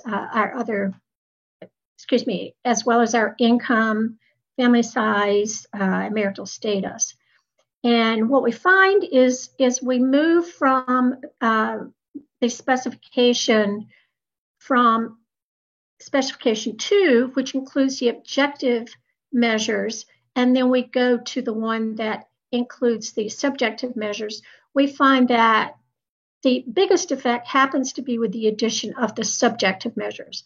But how would you, the objective measures, but how would you interpret these? We'd say a household reporting using income to meet their spending needs in the last 7 days. If their income is between $25,000 and basically $35,000, they're 4.44% more likely to receive the EIP than those with incomes less than $25,000. Well, why less than $25,000? We think some of these people are just unbanked and they are late in getting their payments. They may get their payments later. But basically, the takeaway from this slide is if income is less than $100,000 for the household, they are actually it's less than $25,000. They are more likely to receive the benefit, and higher incomes are less likely to receive the benefit. Okay, but when we look at number of adults and number of children, we find that the addition of objective and subjective measures actually don't change the coefficients. So the results are robust to the specifications in terms of the inclusion of adults, children, as well as marital status. Now, we do see a difference over time period, even though we include this as a fixed effect. I wanted you to see this. Here early in the time period, they're more likely to receive the benefit, which is what I showed you in just that univariate chart. And over time, they're less likely. But by the last period, they are, is no difference compared to the first, because that reference period and the last period in the chart, March 17th to March 29th, first one represents the second EIP, and that last period represents the third EIP. Then we used, again, here we use multinomial logit analysis, very same specification as before. And what we find here, again, these are marginal effects, and these here we're focusing on the objective well-being measures, here sources of income. So receiving regular income source increases the likelihood of using the EIP mostly for spending by 3.85% and decreases the likelihood of using it for debt by 6.67%. Now let's specifically look at credit cards or loans and borrowing from friends or family. Borrowing from friends or family as a source of income significantly increases their probability of using the EIP for debt as opposed to savings. If you look at credit card, the probability of using the EIP for debt is 10.4%. So they're using for debt, and they are using their EIP. They're primarily using credit cards and loans to pay for their living expenses, and then they're using the EIP to pay off those credit card loans. That's basically what we're seeing here. In terms of employment, those who are employed are much less likely to spend as opposed to use the EIP for paying off debt compared to those who did not work in the last 7 days. In terms of subjective well-being, let's just focus on financial difficulty. People who are experiencing financial difficulty are significantly less likely to spend on spend towards debt. And I think this is related to their concern with the future. Regarding expectations about the economy, the changes in behavior, because they have a concern of the economy, they're more likely to use the money to pay down debt as opposed to the other two categories. In terms of marginal propensity to click, I'm almost finished. Okay, super. Okay, great. Okay. Marginal propensity to click, think about this as a number of choices within each spending category. And the coefficient can be interpreted as the change in the number of choices, or what we call the marginal propensity to click, which is similar to the marginal propensity to spend in the literature. And it's a very similar specification as the other two analyses. Now, our results here, again, we're looking at non-durables and other. We don't include, I'm not showing you today the paying down credit cards, charitable donations, or savings. Those are in the paper, however. So how would you interpret this? A respondent who is receiving regular source of income sources clicks 0.131 more expense options classified as non-durables. But how can you interpret this in words? Because 0.13 doesn't mean a whole lot. So we'd say receiving regular income sources increases the respondent's spending diversity within that non-durables category. So they're more likely to spend on different types of non-durables. People who use their income sources are from borrowing from friends or family, unemployment insurance, and SNAP, which I consider, these are all safety net types of sources of income, are also have increased diversity in their spending for non-durables. We'll skip this one. If we focus on this one in terms of difficulty, this was one of the strongest effects. Experiencing greater financial difficulty leads to using the EIP across a larger number of spending categories. And remember what was in that that durables categories, food, clothing, household supplies, personal care, utilities, and telecommunications. So if you're having financial difficulty, you're more likely to be spending on these basics. In terms of concerns with the economy, this was also a very strong effect. Those people who are concerned about the economy also have decreased diversity in spending. The conclusion is the effect of income and receipt of the EIP is influenced by the inclusion of the objective measures of well-being, not so much by the subjective measures. In general, well-being decreases the likelihood of using the EIP to pay off debt. As well-being decreases, the likelihood of using the EIP to pay off debt increases, and it decreases the likelihood of using it for savings. We find that in general, as well-being decreases, spending diversity increases. Now, additional analysis of the options, as I said, did not include the savings components, but those are provided in the paper.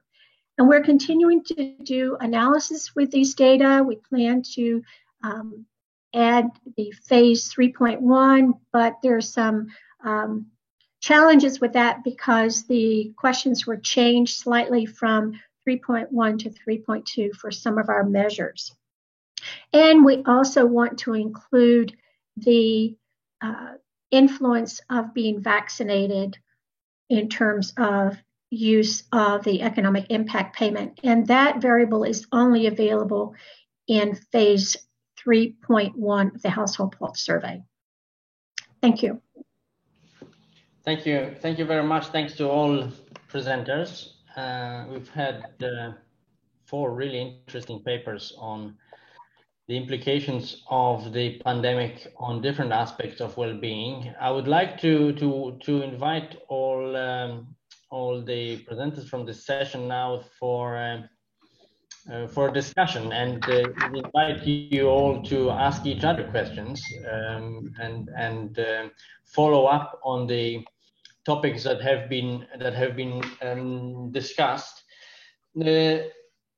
While you're perhaps preparing the questions at the moment, about the one of the results, which is the insignificance of economic measures on well-being, which is a little surprising. And I just wonder, I understand that the entire identification in your analysis comes from differences between these measures, and there seems to be much less differences in the economic indices compared to the stringency index, and maybe that's where there is much that the policies have not had an effect, but maybe it's just that we don't see much variation. Could that be a reason? Actually, that's a very good point. I was thinking about it this morning. I was thinking exactly about it this morning because that's true. Like the 2 stories I had in mind were like either it's a matter of compensation and then people just got compensated and then nothing happens, or maybe just people don't care. And then I started thinking about, but like, at the end of the day, if maybe it's also the economic support index that doesn't vary enough or does not capture what it's supposed to be capturing, you know. But the thing is, we have this companion paper that uses exactly the same identification strategy. So the same individual fixed effects, so the same source of variations. And we know that changes in the economic support index, they do predict increases in income. So there are outcomes that do respond to this variation in the economic support index. So the economic support index, poverty is also like the risk of poverty decreases with the economic support index. So if there was this lack of variability in the economic support index, we shouldn't be able to identify anything. And yet we do identify some outcomes that do reply to the variations, like this within country variation in the economic support index. So if life satisfaction does not respond to it, then I think we can discard this concern of the lack of variability. But it's true. This morning I had the same thought, and then I think our companion paper somehow addresses this spot. You don't have. Go ahead, Tessiane. Oh, I was just wondering too. In Europe, was there more was there more just general support that wasn't affected by the pandemic? For example, in the US, our welfare system doesn't provide the same level of support as in Europe, for example. And so special acts had to be passed to deal with this kind of issue, because it's not, we just don't have a regular, income maintenance type of welfare system in the US. So I read something like in Sweden, that was the case. And so there was less impact in terms of economic, but maybe it shouldn't matter. It shouldn't impact life satisfaction. Your life satisfaction, if you're uncertain about your health, your life satisfaction seems like it would be more of a concern. So I can see why for Europe, the economic impact would not be significant, because you're really interested in, concerns about health mostly. And in our case, it's true that, in Europe, on average, there are higher level of protections, and all these things, they are somehow wiped out by our regression because we are only in panels, so this doesn't matter. And the only thing that we are looking at is the extra help coming from the government or the extra unhelp, depending on the side on which the index goes. But yeah, you're right. That's maybe if we had the chance to replicate our analysis in the US, maybe we would find something on life satisfaction. Definitely. We saw already, thanks to Abel Broder, Sarah Fleisch, Andrew Clark, and David Pantari, that the impact of the lockdown in Europe was negative in terms of Google, based on the Google trends, in terms of happiness, while in the US it was positive. So we know that there are this sort of, I'm not sure there are cultural differences, but maybe it's about the welfare state to start with. So definitely, maybe in the US it would be positive, or maybe it would be significant.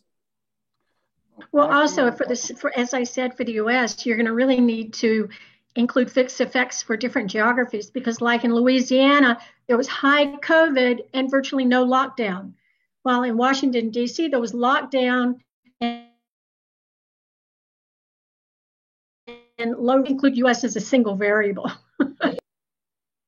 Of course, you can. No, that's impossible. I was thinking, is there an index that would help us going through states to states? I'm not even sure that it exists, but that would be what we would need to do. Following on this, I understand that in Europe you're just looking at between country variation. There's no regional additional regional variation within your data, right? No, we actually, in our data, we know, in the Come Here survey, so the individual data, we know, for instance, in France, I think we have 5 or 6 regions. So we know in which region our respondent lives. But the thing is, the stringency index and the economic support index, they are defined at the national level.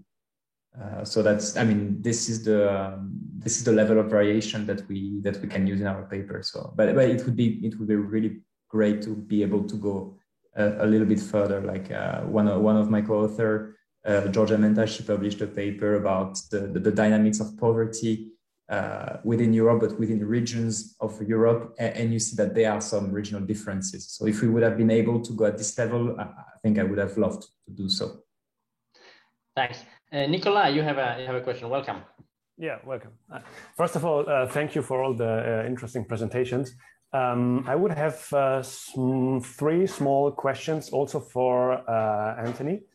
And I was wondering, to which extent do you want, or do you actually do account for prospects of the respondents? So on the one hand, there might be the vaccinations that are looming at some point, or not looming, but actually emerging as a silver line, which is maybe more in November the case than in April. You might have even wave fixed effects or dummies. But on the other hand, there might also be other kind of timing related. There might be also an issue related to the timing for the length of the policy measure, which is maybe not captured necessarily by the stringency index. So what I'm thinking is, in Spain, for example, quite early, the schools were closed with the statement until September, everything is shut down. Whereas in Germany, as far as I know, the policymakers were more hesitating, opening and closing schools to the extent possible. So the question is, to which extent, so to say, the prospects of how the pandemic will emerge would affect the subjective well-being.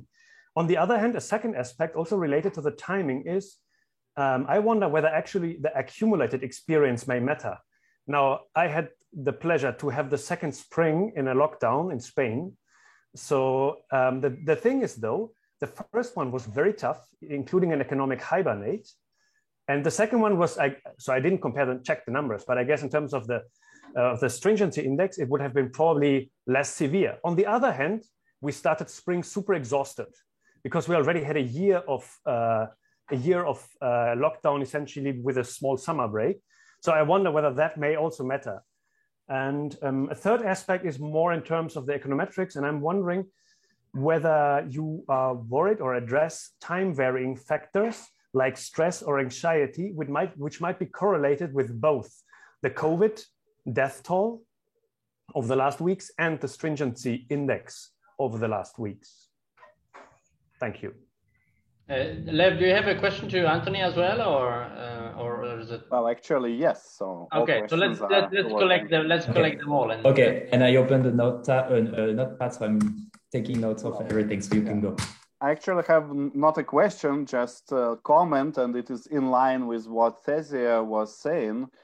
That like first, this money is called compensation, not bonus. So if I first break a leg and then you give me 800 euros for this suffering, then you should expect, if it's a right amount, that my happiness does not go up and does not go down. You gave me exact amount on how much I suffered for breaking a leg.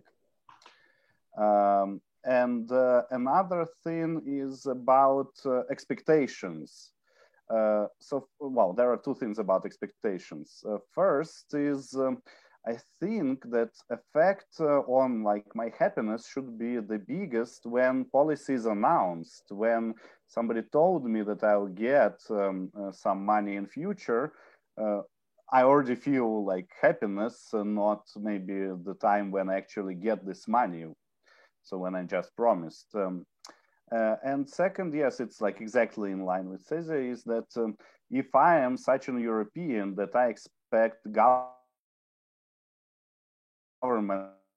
to problem, then maybe even before everything, I expect my government to compensate me for these troubles and to, I don't know, make everything great. I don't know how optimistic this view is for Europeans.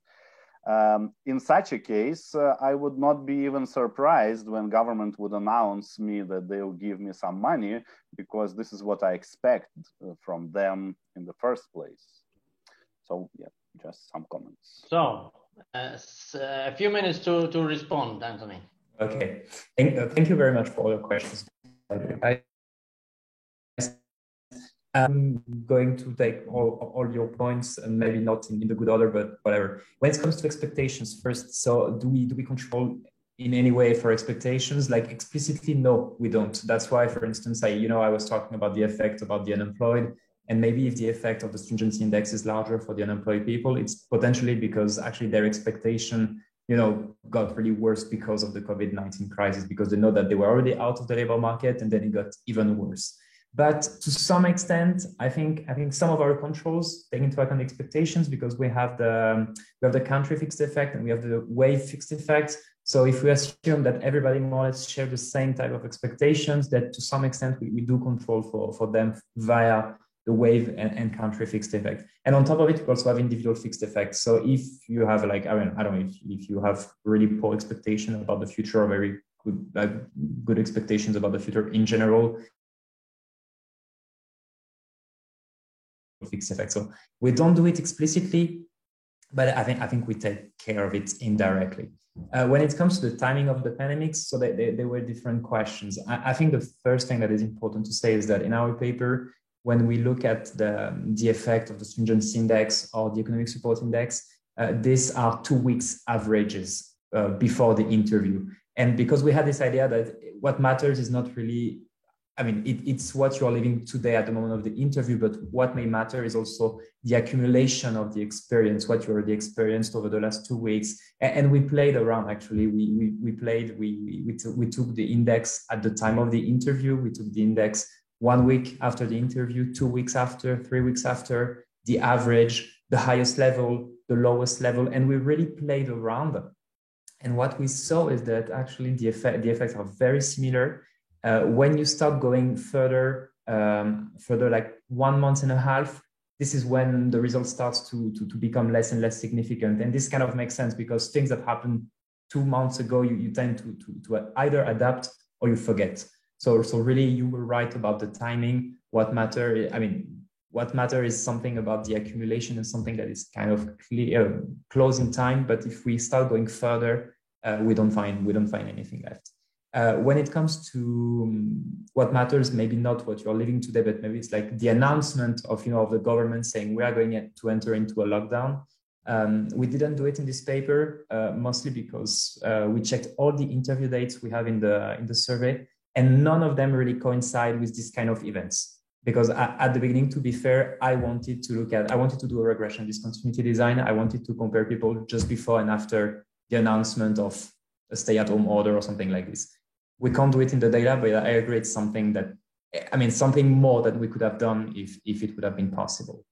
Then when it comes to doing the lockdown, in spring or the lockdown during the winter or whatever, I think we only have for the moment data for 2020. So it's kind of difficult to really talk about seasonality and try to take it into account, but we are collecting the 2021 data. And one of the objectives that we have in mind is to interact the indexes with the season or with the month of the interview, like trying to take into account exactly this thing, because a lockdown when the weather is amazing outside, I think it's not the same thing as when the weather is like really terrible. So that's something it's on the to-do list, not done yet, but definitely we want to do it. Then when it comes to the time varying variables and more specifically like stress, anxiety and all this stuff, it's kind of complicated to control for this in our regressions, because then you put you put subjective variables on both sides of the regression, and then you have the common method variance issue that's showing up. But what I did, and it's not in the paper, but I just did it for myself, that I replaced life satisfaction with anxiety, with measures of depression, and all the same. We have some convergent validity. But I don't feel comfortable mixing subjective variables on both sides of the regression, but at least it goes in the same direction. And then when it comes to the compensation, so I only had 20 minutes to present the paper as all of you guys, so I gave you the short version, but in the longer version, which is the written paper, I have this whole discussion about going up and down in terms of income. I really have this obsession in my own research about gains and losses. I think gains and losses are absolutely not the same. It's not because you start at point A and then you go to point B and the government helps you to go back to A that nothing happened. That's the implicit assumption in the well-being valuation method. Most of the time, like a simple compensation is sufficient to bring you back to your utility level, and then it's as if nothing happened. I don't buy it personally. I just really gave you the short version. So in the paper, we explain like, okay, maybe there is this compensation coming from the government, and this compensation is good enough to bring you back to your initial level of income, but something happened in between. You lost your income and then it came back. So there is more insecurity. And maybe, and we know it, income losses, they have a stronger effect than income gains in absolute term. So we were actually expecting the economic support index to be negative, because we were expecting that the accumulated experience, loss, and then gain was potentially negative. So, and we didn't find it. At the end, it's a zero effect, but that's in the paper, really. This idea of compensation, gain and losses, they're not the same. It's something we developed more in the paper. Okay, thanks a lot, Anthony, for replying to these questions. Are there any other questions in the chat? You can see anything in the chat. I have a question to Tessia, if I may. Since you're involved in the process of data collection, I was just wondering. You showed us these low response rates, which are not so surprising given the method that has been used. But I was just wondering if response propensity has not been affected by the degree of lockdown or by the stage of the pandemic. You know, to what extent could the conditions surrounding the respondents affect their tendency or their propensity to actually participate in the survey? Has that been examined? The Census Bureau is the primary agency that is analyzing those types of questions. But what has been found is that what is most affecting the response rates is whether people have internet or not. We haven't found a difference, or a difference hasn't been found across the periods due to COVID, because people have their cell phones, people have the internet, and because more people are working at home and more schools were closed during this period. And so in the beginning, some people didn't, like in the spring, some children didn't have access to internet, but by the summer, the schools created options for internet to be available. So by the time our data are collected, basically there's almost universal internet access across the country. In terms of the data collection on participation, in the very early part of the survey, it was mostly by internet, and when they added the text messaging, we got higher response rates and higher coverage.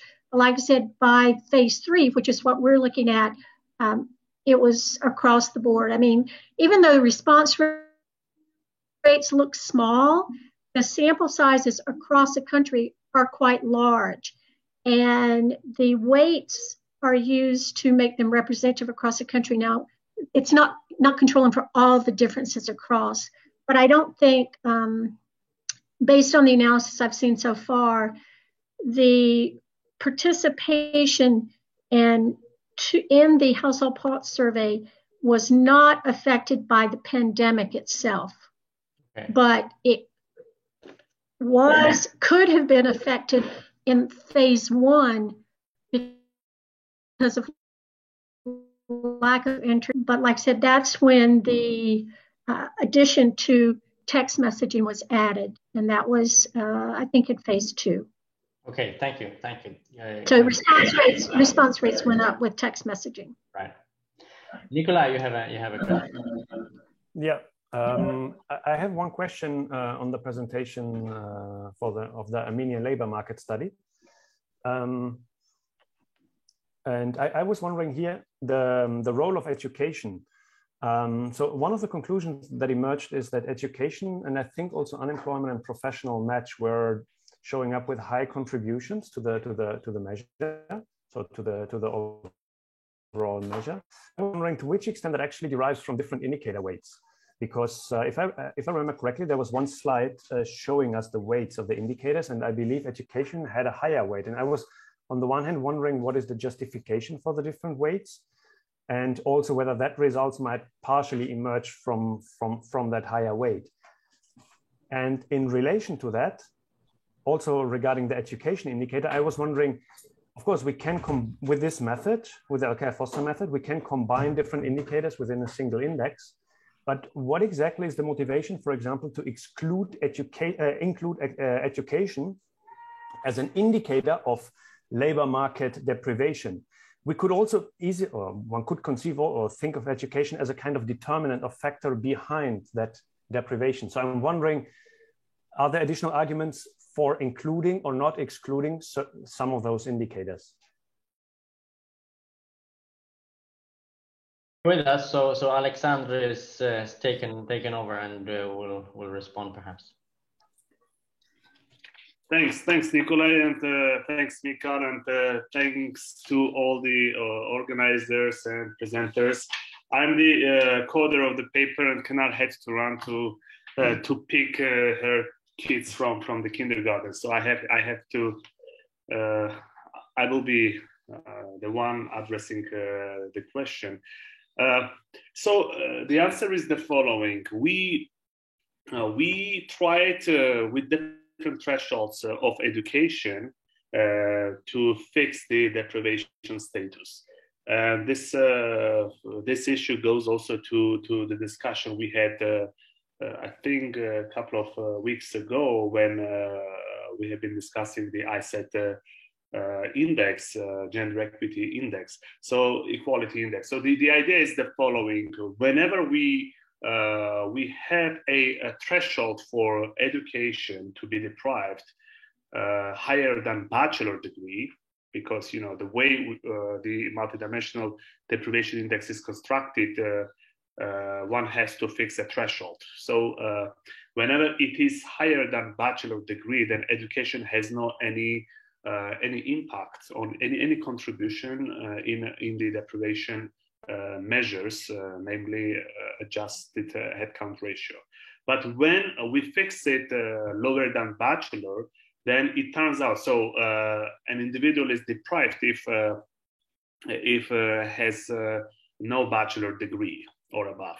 Okay, so that's the threshold. That's the first cutoff that is used for this dual cutoff methodology borrowed from multidimensional poverty literature. When we have that kind of threshold, then eventually education becomes one of the central factors to explain deprivation from labor markets, and then I will come to the methodology. And interestingly, the result is consistent both from the LFS data set that goes back to 2018 and for 2020. And here there is there's a nuance that we had to actually pick a sample from a labor force survey to ensure that we have as many individuals with bachelors as we observe from our sample in 2020. So we had to do this kind of exercise because LFS is conducted face-to-face, while in 2020 survey we had telephone survey, and we had much higher rate of bachelor respondents with bachelor degree. So correcting for this bias, even after that, what we found out is that education is going to be a key factor to informational deprivation from labor markets. So that will be the answer for the first question. And then more fundamental question is, why we have education as one of the determinants or one of the dimensions in this deprivation of labor markets. Here is our novelty, if you like. We have Pundarik Mukhopadhyay, a well-known name in multidimensional poverty literature, and we worked very carefully to identify these dimensions to construct a counterpart of multidimensional poverty index for multidimensional deprivation from labor market outcomes. So that was some kind of our innovation to apply this methodology and construct this kind of measure. And the idea behind is that basically, if we want to understand the drivers of deprivation from labor markets, then it is kind of natural. Also, of course, we refer to the literature in the full paper, and we motivate discussion for each dimension. Why each and every dimension matters for deprivation from labor market outcomes. So that's my, and of course we estimate these measures not only with equal weights of dimensions. So I also forgot to say that one, going to the first question, but also giving equal weights for each indicator entering the dimensions. So in this multidimensional poverty literature, typically the analysis goes with weight 1, in which we have equal weights for dimensions, and weight 2, in which case equal weights are given to indicators, so that if you have many indicators in a given dimension, then the weight of that dimension increases. And typically weight 2 goes as a robustness check of the results that are obtained from from the methodology applied with weight 1. I hope I answered. Thanks a lot, Alexander. As a follow-up question, because it wasn't clear to me, in your analysis, you're comparing two data sets, the LFS and the survey. Do you somehow ensure the similarity of the samples or reweight the samples so that because I understand that the method is different, the representativeness is different, the conditions are different. How do you ensure that you're comparing like with like?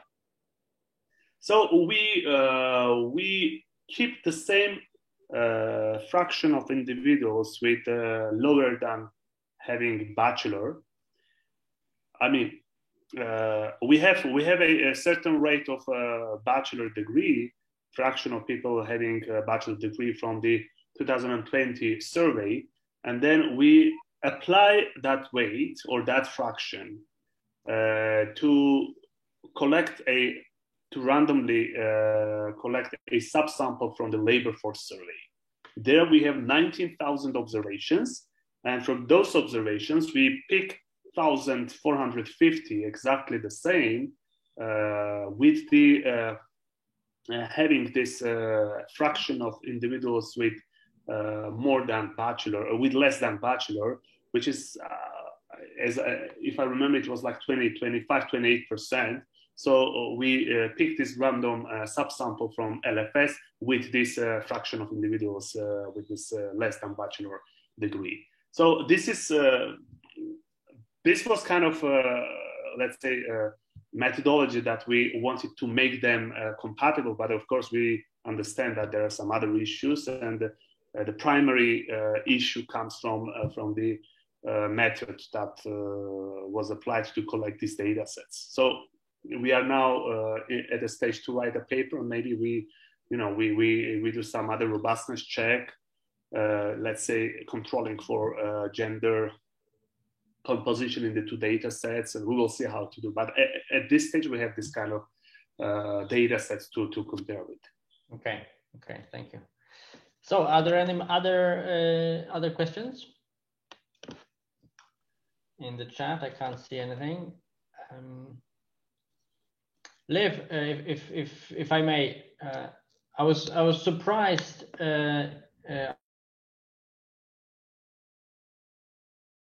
Are you still there? I disappeared for a moment. Okay, so I will ask my question tomorrow then. Good. Thank you very much to everyone for participating and for being with us today for both the morning and there you are. We thought you disappeared. I have a question because in your presentation you showed something about the furlough probability, if I remember correctly. Yep. Was that a specific policy introduced by the government to this to address this non-existent pandemic? Or? No. It is what some firms were doing to decrease all the labor. Okay, so it was a company policy. Yeah. So there were like different ways how companies were dealing with decreasing their earnings. So one was no bonus, so cancellation of bonus. Another was just decrease in salary. But decrease in salary is very hard to make. You need to re-sign many documents. And furlough, where they just say, well, Michal, you should go have a vacation, but this will be vacation at your cost. Okay, so that was the way to go around the lack of government policy at the time when the economy was going through a crisis. Good, thank you very much. I also just have a question if Lev is back, so I just have just very marginal effects that was not innocent. It's mostly because I just wanted to know which statistical software you're using to estimate your numbers. So we're using Stata. Yeah, so just a word of caution in this case. Stata is infamously known for being bad at estimating the marginal effects of nonlinear models when there is an interaction term. So there is a paper from Howie and Norton from 2004 where they developed their own stata command, which is int f, I think. But in your case, if I remember correctly, there are interactions of dummy variables, right? Yeah. So I think it's the easiest case because otherwise, if there is one continuous variable in an interaction term in a nonlinear model, then it becomes a real mess. So that's just in case if you were not aware of this. Yeah, good to know. I have never heard about it, but I'll just redo everything in R and check. Yeah. Okay, so on this interesting statistical note, thanks a lot for today. We will reconvene tomorrow we start at 10 o'clock Central European time. The platform should open at about 9:45, and we will have the continuation of the workshop tomorrow. Thanks to the presenters and the audience today, and see you tomorrow. Bye-bye. Thank you. Bye.